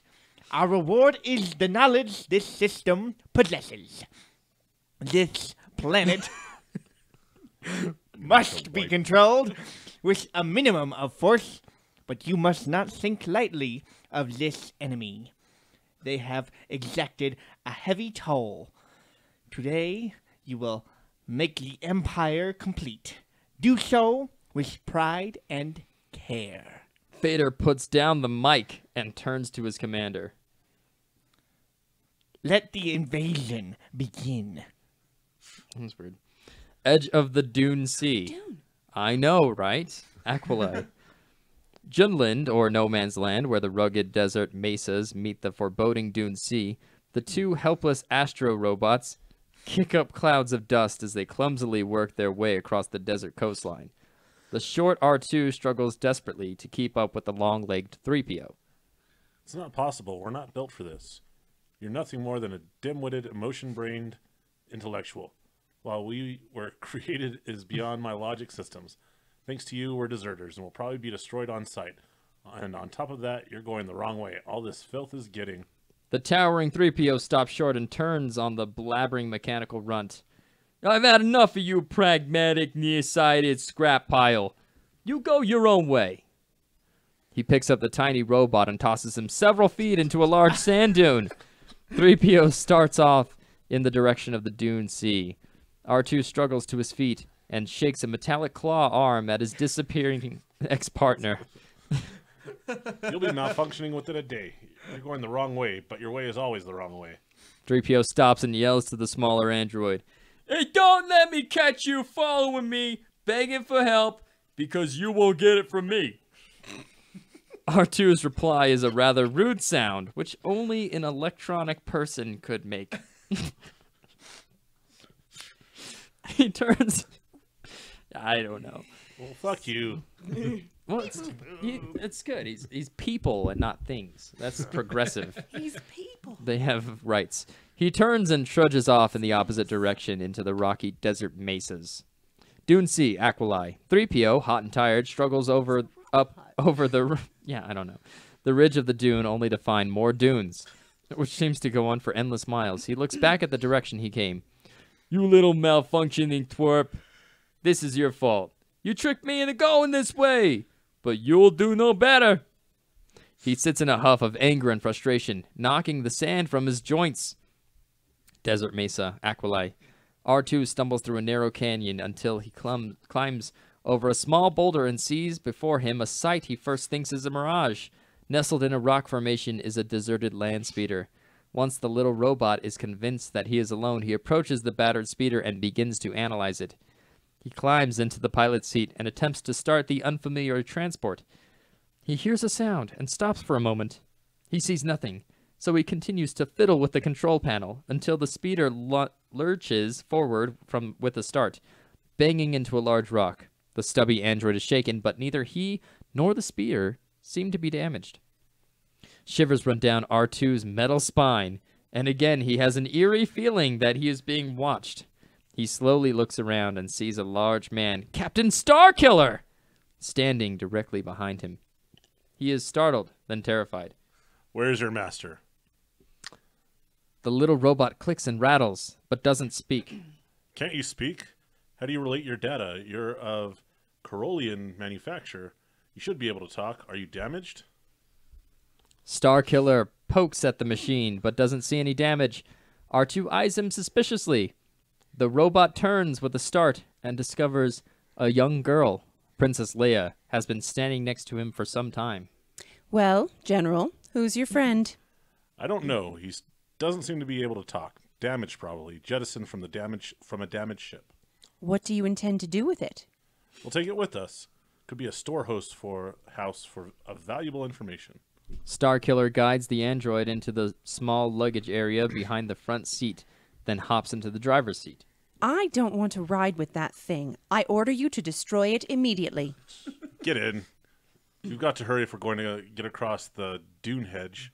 By nightfall, you're coming, one way or another. Will you join peaceably? The princess reluctantly gets into the speeder, and it starts with a jolt. Land speeder, Desert Mesas, Aquilai. The speeder flies along a foot or so above the landscape.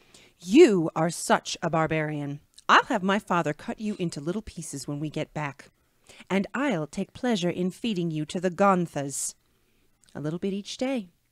I may save your eyes, though. I'll have them petrified and made into a necklace. Your sweetness is only surpassed by your beauty.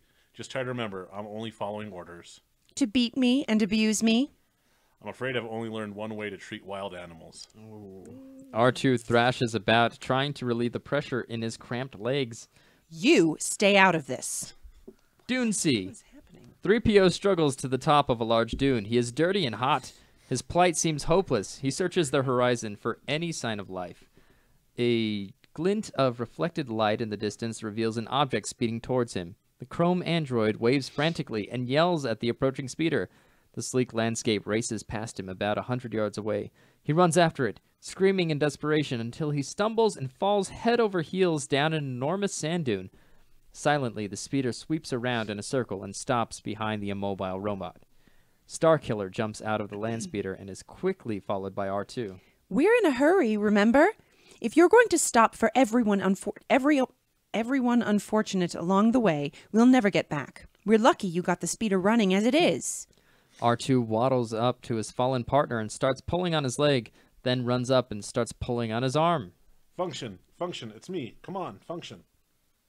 Well, my little friend, you found your tongue. We must help him. We've been lost. Where did you come from? The little robot runs around his fallen partner, giving him small electric signals from his claw hand.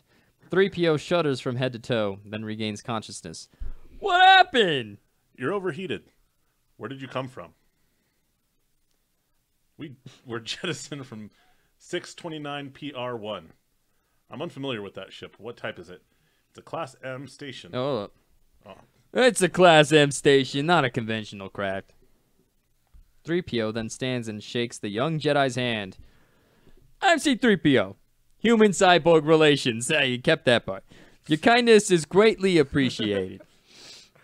Starkiller and the two robots walk back to the speeder. Both R2 and 3PO are stuffed into the tiny luggage compartment. It is late in the day when the speeder rumbles to a stop in a small desert canyon, surrounded by steep cliffs and broken boulders. We'll rest here. At last, the transport is welcome, but my joints are frozen.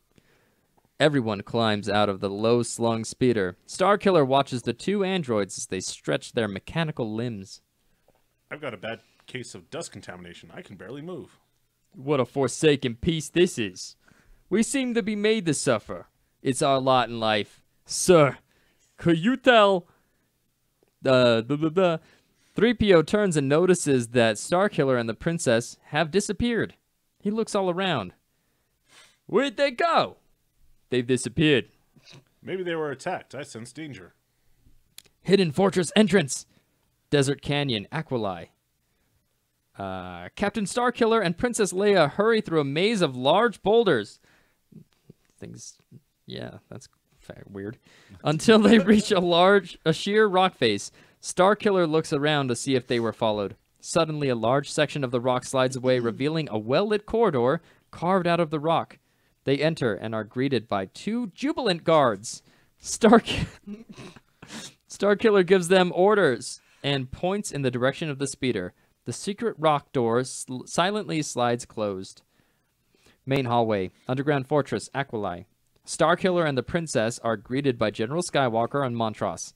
They bow before the princess. General, I want you to do something with this barbarian. Where's my father? The king is dead, Your Highness. Hold on. All anger suddenly drains from the princess. She almost timidly asks the next question. My mother? And brothers? She's here. She's safe. So are your brothers. They're in the main chamber. Leia, now looking more like a frightened young girl than a vindictive princess, runs down the hallway toward the main chamber. She vainly attempts to hold back the tears. Desert Canyon, Aquilai. The two puzzled androids sit on the land speeder, pondering the disappearances of their savior. Do you suppose we're in danger? The logic of this environment escapes me. As night begins to fall and the shadows begin to lengthen, the two robots begin to get a little edgy. The sound of approaching feet startles R2, and he ducks behind his taller friend. Two guards approach the robots. You will remain calm, and you will remain here. Certainly. I'm C-3PO. Human-cyborg relations. Your kindness is gratefully appreciated. R2 sits rather suspiciously behind his extroverted friend. Royal Chamber, Underground Fortress, Aquilai. General Skywalker bows low before Princess Leia. She sits on a raised platform, dressed in the royal robes of a planetary ruler. The Queen sits off to one side of the smaller platform. The princess waits for a few moments before she allows the general to rise. The Senate has been corrupted. They cannot rule without your wish. I rule by marriage. With the king dead, I am not strong enough to stop them. Leia is now the true queen. She must be protected. The line must be preserved. I am placing the future of our people in your hands. You must deliver Leia and her brothers to the Ofuuchi system. They will be safe there. General, you must understand. I had no alternative but to condone an end to the hostilities. I deeply believe your campaign could have been successful, but there are things that... I understand, Your Highness. The Chrome companies on Ofuuchi have offered to supply you with the men and ships necessary to return Leia to the throne. Can the Chrome companies be trusted? The price for their cooperation is high. It is waiting for you in Med Center Blue. Guard it as you would the princess herself. No one must know of this mission. There are those among the trusted who would wish us all ill. Take only 2 of your best officers with you. The most loyal. May the force of others be with you. Mother, you must not stay. I'm too old for such a journey. The Empire already controls the spaceport cities. You have a long way to travel. It won't be easy. We will have to travel in disguise. I must have full command. No one can suspect wealth or royal training. I fear the new queen will not stand for this. Do not put words into my mouth. I will stand for what is necessary. The general simply smiles. Sub-hallway. Underground fortress, Aquile. The general walks briskly through an isolated hallway, closely followed by Montross. How is Captain Whitson's recovery? Very good. He's up and around. Fine. Have Whitson and, Starkiller report at 0300. I want 2 converted transports. Agricultural type. 2 days provisions, travel papers, weapons. Contact Han Solo at the Gordon Spaceport. I'll talk to him. With speed. Montross turns and rushes down another hallway. Medical Center Blue, Underground Fortress, Aquile. The general enters a stark white waiting area filled with scholarly-looking gentlemen. An attendant greets General Skywalker and takes him into a small observation chamber overlooking a large operating theater. An elderly doctor greets him. Good to see you, General. I'm afraid we're not quite ready yet. Thank God you'll be the one taking them. What? Taking them, though. Sorry, I'm old. An attendant brings in one of the scholars from the waiting area and places him on a large operating table surrounded by strange-looking equipment. An ominous-looking clamp is placed on the man's head. How many are going? 33 of the greatest scientific minds in our system. A high price for freedom. 33 scientists? Transporting a group that size, undetected? Don't worry, General. All you'll be taking are their minds.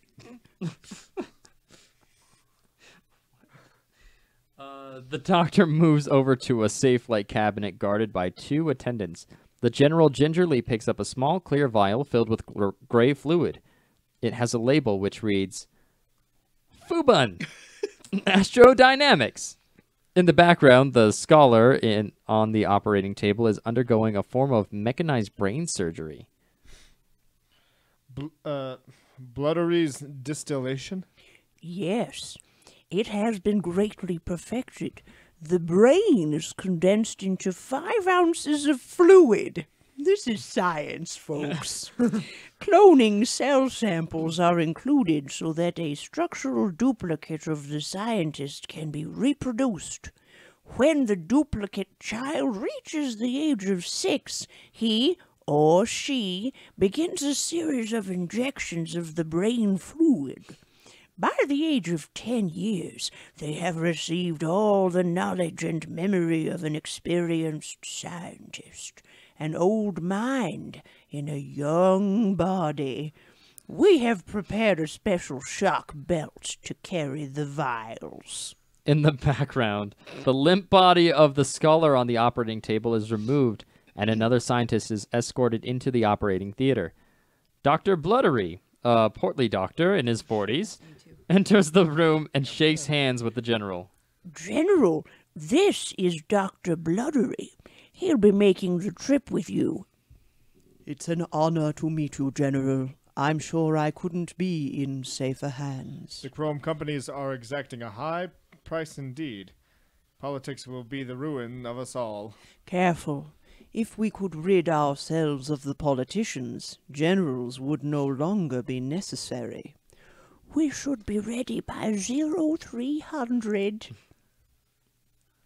The doctors exit, leaving the general alone to watch the huge machine extract another brain.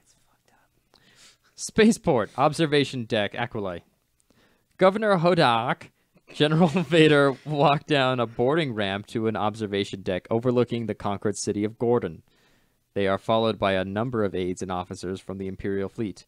Below them, air tanks and other military equipment and supplies are being unloaded. Not much of a planet. Darth, you've done well. Do you think you will have the royal family by nightfall? An advance expedition is already on its way to their underground hideaway. They should reach it by nightfall. But only if this Count Sadage can be trusted. A man hungry for power can always be trusted. To betray those in power, I'm sure his information is correct.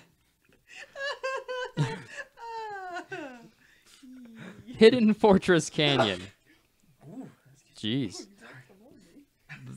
The huge rock face of the canyon opens and two shabby agricultural land speeders are pushed into the late afternoon sun. R2 and 3PO stand on the far side of the canyon with their guards, watching in amazement. The General and Skywalker, Captain Starkiller, walk behind the men, pushing the land speeders. We'll take them with us. They know more about that fortress than any 10 men. They will be very useful. Can they be trusted? Loyalty can't be programmed. They can be trusted never to harm a living creature, and to always give accurate information, as they know it, to anyone who asks. You just have to remember not to tell them anything that you don't want to fall into the wrong hands. The General approaches the two robots. R2 shyly moves around his taller companion. Greetings. I'm Luke. Agricultural engineering. We're going to be traveling together. You're going with us to help set up a Horta station on Banth. 3PO shakes hands with the General. I'm C-3PO, human-cyborg relation. Your kindness is greatly appreciated. 3PO and the General both look down at R2. 3PO gives the smaller android a little kick. Fusion repair. Or is it R2-D2 fusion repair? Load them into one of the speeders. Captain Whitson, walking with a slight limp, emerges from the underground fortress from the royal family. A small group of guards and aides are lined up, standing at attention. The two young princes, Biggs and Windy, hug and kiss their mother goodbye, then jump into the back of the larger four-man speeder. The princess bows before her mother, then embraces her. Tears roll down her cheeks. Her mother wipes them away. You must learn strength. The princess turns and moves on to the larger speeder where she is helpless aboard. Helpless. Pretty much. She is helped aboard by Captain Starkiller. I don't need your help, thank you. She gives the General an angry look. I'm afraid he's necessary. A commotion erupts at the mouth of the underground fortress. Count Sandage, several senators, and 10 to 12 troopers rush into the canyon and block the speeders. Where are you going? What is this? In one quick movement, the General moves between Sandage and the Queen. Whitson and Starkiller assume defensive positions in front of the princess and her brothers. Leia and the boys are being taken to safety. It is my wish. The Empire has assured their safety. They must stay. It is not my wish. General, you've gone too far this time. Arrest him. 5 troops start to move on the General as Sandage draws his laser pistol. Before anyone can complete this action, the General ignites his laser sword and cuts the senator in two. Damn! He drops to the ground in a heap, and approaching troops stop in their tracks. Stop this. The General, Starkiller, and Whitson replace their swords and bow low to the Queen. All of the troops, senators, and aides do the same. The formalness of the occasion is broken when the Queen embraces the General. She then turns and embraces each of the captains. They are both flustered and somewhat embarrassed. May the force of others be with you. Line. Never gonna get used to that. What does it mean? I don't know. The general and his captains head for the speeders, while the queen and all the others return to the, well, minus Sandage, return to the underground fortress. Desert Bluff, Aquile. The two speeders edge their way onto a bluff overlooking the hidden fortress canyon. They stop for one last reflective moment. Forced to leave their closest friends and relatives, the group is deeply moved. The two robots, for the most part, are puzzled. Suddenly, there is a huge atomic flash, followed by a loud rumble, and the entire canyon collapses into a large crater. What? I know! The group quietly watches the dust settle. The hidden fortress and all its inhabitants have been destroyed. The general watches the princess, who appears to take it well. It was the only way we could be safe from treachery. What? That's pretty fucking treacherous. Yeah. You blew up my mom. She was getting old. It was the only way. Oh. Oh my god. Hey, you didn't get punched in the mouth this Turned time. it in half, though. I wasn't sure enough, I guess. Yeah. It's a heap. Dune Sea, Aquile. The two sleek land speeders glide effortlessly through the vast hills and valleys of the Dune Sea. At the base of the towering dune range, the four-man land speeder stops. The smaller speeder, with Starkiller and the two robots, makes its way to the top of the ridge. Captain Starkiller stops the speeder just short of the top of the ridge. He gets out and continues the rest of the way on foot. The young captain peeks over the dune ridge into the canyon below. Muted sounds and large dust clouds rise from the canyon floor. Starkiller immediately ducks back behind the ridge with an amazed look on his face. He quickly returns to the speeder and picks up the intercom.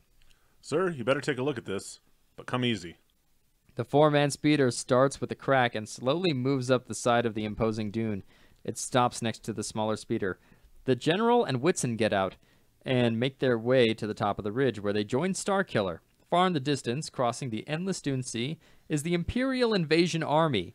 It is immense. A convoy of giant tanks, troops on giant dune birds, carriers, and supply ships stretch out from the horizon to the horizon. There's also cavalry, and they are riding the line from one end of the convoy to the other.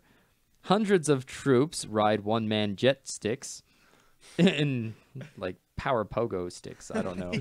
That sounds right. Yeah. They're riding their jet sticks in precision formation.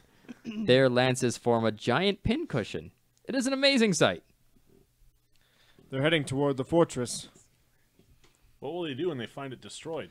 They won't stop looking for us. They're coming from the spaceport at Anchorhead, which means they control everything between here and the spaceport at Gordon. Can we go around them? No, we'll have to wait for them to pass. Starkiller, see if you can monitor any of their communications on the comlink in the big speeder. Starkiller returns to the speeder. He collapses in the large speeder next to the princess and flips on the comlink radio, moving back and forth across the dial. Must you do that? Starkiller smiles rather sarcastically. Orders. The invasion force has cut us off. We'll probably be here for some time. You ought to stretch a bit. Is that a command, General? Maybe I feel like watching after my brothers. Starkiller looks back at the two sleeping boys. They're not going anywhere. They're asleep. I want to stay with them. What's the matter? Are you afraid I might eat them? Library, Palace of Light, Aquile. The king's old library has been converted into an office for General Vader.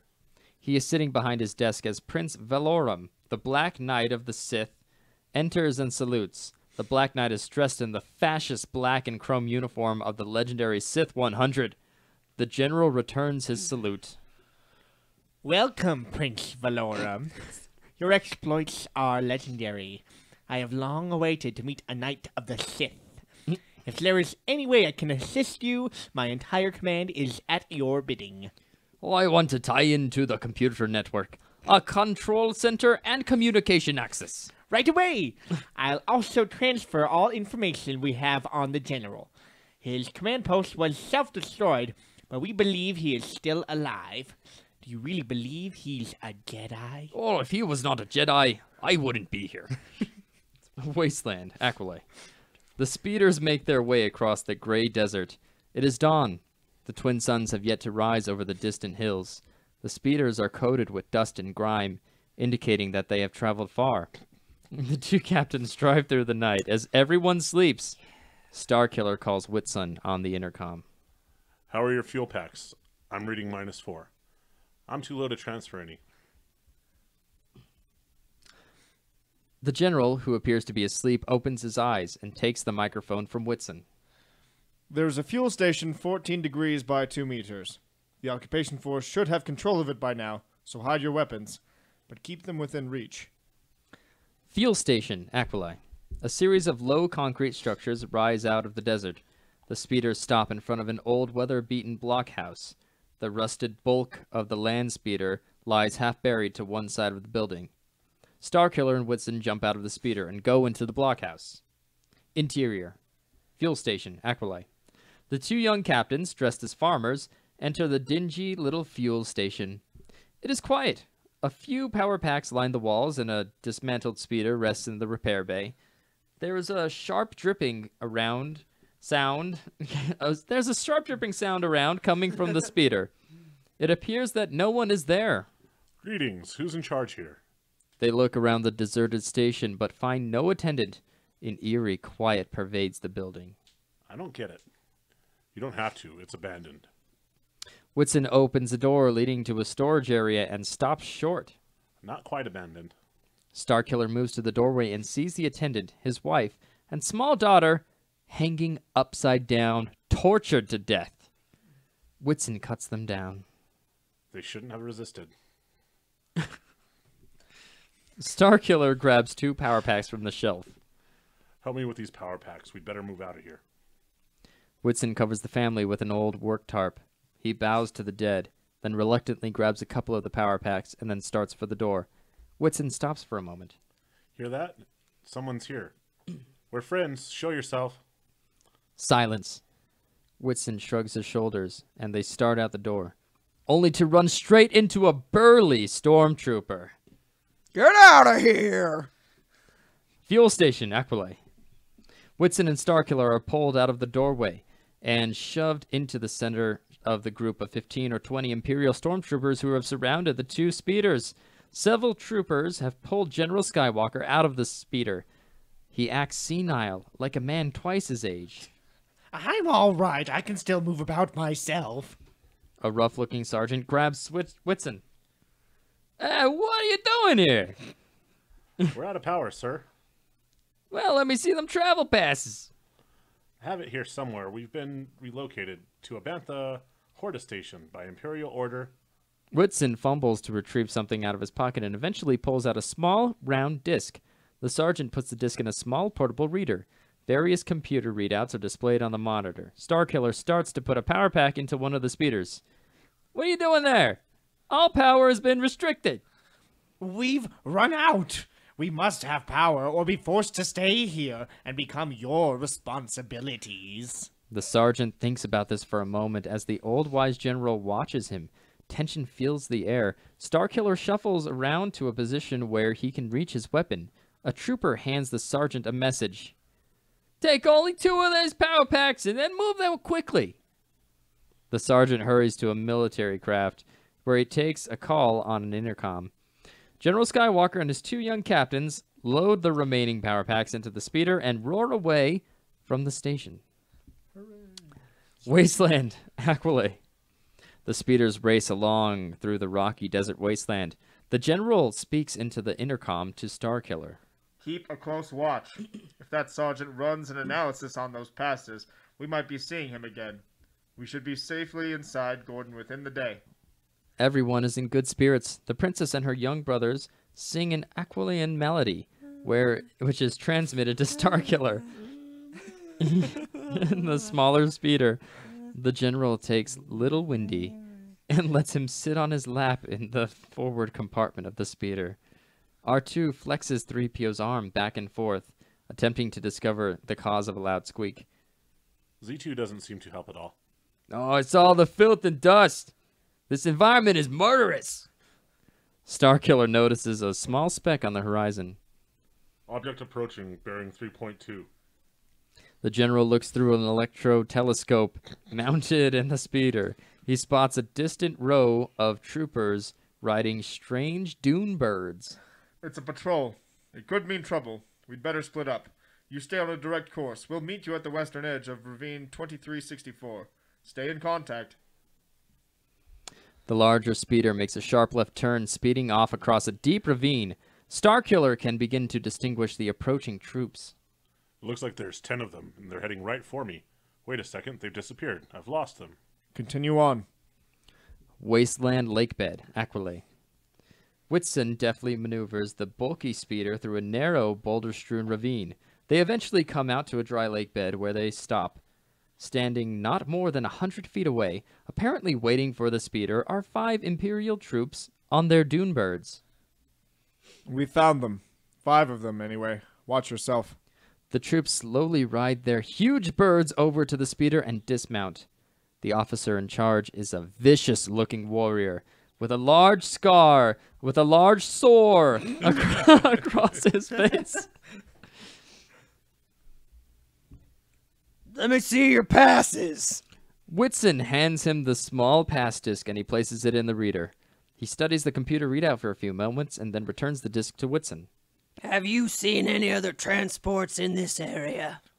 We saw 2 heading south, going toward Ansel. Ansel looked like to me. All right. Be on your way. The officer mounts his dune bird and the patrol moves away. Whitson winks at the princess and smiles at the general as the speeder starts off across the dry lake. The general fiddles with the intercom. S2, are you clear? Right? S2, are you clear? I have 5 troopers approaching. Any problems on your end? We came through all right. You shouldn't have any trouble, but stay alert. Best wishes. Here they come. Do you think he'll be all right? He can take care of himself. Biggs is looking out the back window of the speeder. Hey, look, they're coming back. Everyone looks to see the patrol quickly gaining on them. Stop! They're faster. Get your weapon. The speeder screeches to a halt in a cloud of dust. The general and his captain jump from the transport with laser pistols drawn. The patrol bears down on them, swords drawn at full charge. Both the general and Whitson fire. 2 of the troopers and their dune birds explode in a cloud of smoke. The remaining 3 troopers are upon the duo in a matter of seconds. The general ignites his laser sword and cuts down 2 of the troops as they pass. The last turns his bird around before reaching the speeder and hightails it back toward the ravine. The general jumps onto one of the riderless dune birds and takes off in pursuit. Whitson checks the dead troopers. Wasteland, ravine, Aquilay. The general rides at breakneck speed after the fleeing trooper. His laser sword is raised high over his head, ready to deal a death blow. The lumbering birds race through the winding ravine. Amazing. Wasteland, ravine, Aquilay. Same scene. Don't have to do that. The intercom. Warning buzzer begins to scream. Whitson rushes for it, but the princess gets there first. Are you all right? 2 riders are heading your way. I got 3, but 2 got away. Watch yourselves. Wasteland ravine, Aquilay. The general is riding neck and neck with the trooper. He swiftly brings his sword down, and the trooper drops from his saddle. The momentum of his charge carries the general around a bend in the ravine and right in the path of 2 more troops charging down on him. The 2 troops are taken by surprise. Even though they're charging down on him, they stop their birds, and so does the general. They stand there, about 50 yards away, sizing up each other. Suddenly, the 2 troopers start for the Jedi at full speed. The general raises his sword and starts for them. The troopers are no match for the general. He kills them both before they are even able to swing their swords. Wasteland Lakebed, Aquilay. Starkiller stops near the larger land speeder and gets out. He is wounded. Blood streams from his left arm. Whitson rushes to help him, but the princess shows a great deal of concern. It looks worse than it is. You'll be all right. Whitson motions to the princess. He looks a little relieved. Bring me the med-aid pack. Well, if he was clumsy enough to get hurt, maybe we ought to let him bleed to death. She hands Whitson the kit as the general rides up and dismounts. He moves to Starkiller. You missed 2. I know, I couldn't. Don't let it happen again. We better move out. They might have reported in. Control room, Palace of Light, Aquilay. The dark and sinister Valorum moves several markers on a large map readout to form a line from the destroyed underground fortress to the spaceport at Gordon. An aide enters with General Vader. The patrol was lost, sir. All 10 of them. It's to be expected. Have you found them? Oh, they're heading out for the spaceport at Gordon. I'm going there. Have all security doubled. Make it an alert. Change dialects there. The outskirts of Gordon, Aquilite. The speeders stop on a bluff overlooking a small cantina on the outskirts. Yeah. The cantina. A small cantina on the outskirts of Gordon. The spaceport can be seen in the distance. The General and Captain Whitson walk over to the smaller speeder. Starkiller helps the 2 androids out of their cramped quarters. Your kindness is greatly appreciated. I'm fit enough to. The General gives him a hard look and he shuts up. Whitson and the General climb into the speeder. We'll make contact at 0400. If we're not back by 5540, get worried. The speeder starts off Great orders. toward the cantina. Get worried. Get worried. Get worried. Well, looks like we're, what, halfway through? We're halfway through. Yeah. Dear Lord above. It was as long as Dune. Yeah, I think. because it was a lot of fun doing this with everybody, but this writing was a chore. Oh man. Yeah. Yeah. It was It's awful. dreadful. This is all Oh. like it is. It's very much like reading the book Dune. I feel like the movie versions of Dune is not quite as but the book, reading it, it's just phrases that mean nothing. There's Yep. words that are not translated until 2 books later. Yeah, I did a road trip to and from Minnesota, listening to the Butlerian Jihad. Yeah. On Dune. Oh. Yeah. 21 discs. Yeah. Oh, Yeah. man. The entire thing on CD. And it took the entire trip. I remember the first time I read the first few books of Dune. And I was reading the first one, and there were these words that I was like, "Well, what is that?" No one's describing it. Nope. Literally in the 3rd book, Yeah. you get a description. I assume that's what was happening here. Is that we're given things that would have been explained later. Uh-huh. I feel like this draft yeah. might have been before his ex-wife started editing it for him. Yeah. You know. Because, damn, if that's it, then Damn. all All credit over to the her place. for, like, parsing this down. Get it, Yeah. girl. This is terrible. Thank God. Because what was it originally from the Journal of the Whills? Like the very original like story of Star Wars? Was it? No idea. Yeah, it was something weird. Like it was the story of Luke Starkiller at that point. Yeah. This is. So it's all coming around, yeah. Yeah, indeed. I do enjoy the 3PO lines though. Oh, like good. verbatim. I love that, and I love that this version of him is just, he's like, "Hey, oh, what's 3PO. up, my Always at the man? end. Hey. I'm Human etiquette. cyborg relation. Human Whoa. cyborg me. relations. What about it? I'm an etiquette About it, droid. me. Hey, Hey. your kindness is greatly appreciated. There Okay. you go. 'Cause no one likes 3PO, right? Yeah. No it's one so ever nice. liked 3PO. No. We like Anthony horrible. Daniels, though. I mean, he's fine. He seems like a nice man. Yeah. Sexy, sexy man. Oh yeah. What I was aiming for, but you Yeah, do there you go. boo boo. But somewhere deep down in here, you can see the seeds of like the actual New Hope. So Yeah. many seeds. Yeah. A lot of So deep. seeds. They're very deep. Planted. Yeah. Yeah. Yeah, not many of them really wanted sprouted. the Spaceballs scene of them like going through the desert. Weird. I literally was, I was picturing that, and I was like, "Have you found anything? We haven't found anything. Have you found anything? No, nothing. Sir. We ain't found shit." It's my favorite. Oh my God. Also, for some reason, the launching of escape pods makes me picture specifically the evacuation in Spaceballs of like the bearded lady, and there's a bear, and I don't know. I just can't take it seriously. Definitely. This was a roller coaster. It was. It was a lot of fun. And next time, in in 2 weeks, of course, Saturday, the whatever day that 27th. Yeah. Same time, 7 p.m. Mountain Standard Time, MST. 3K. Yeah. Oh, no. You're going to check it out. We're going to do part 2, and you're going to see we're going right into the cantina scene where we meet Han Solo. And Han Solo is... Don't read it. Don't read it, guys, because you're going to be delighted. Honestly, it has been much more thrilling to not see the page until it's time to read it. It was like, oh, God, what did he write now? Yeah. What am I? Oh, good. What am I saying? May the force of others be with you. Like, punch somebody in the face. Punched a and then people are getting 14-year-old murdered. girl and and then blew her mom up. And, bodies dangling upside down. Her mom took it Clear. pretty well. Oh, Yeah, just- she's fine. This is That's good. it's They real were messed up, you expect one in guys. the wreckage, brother. And it was like, I'm the fucking queen. Okay. Oh, well.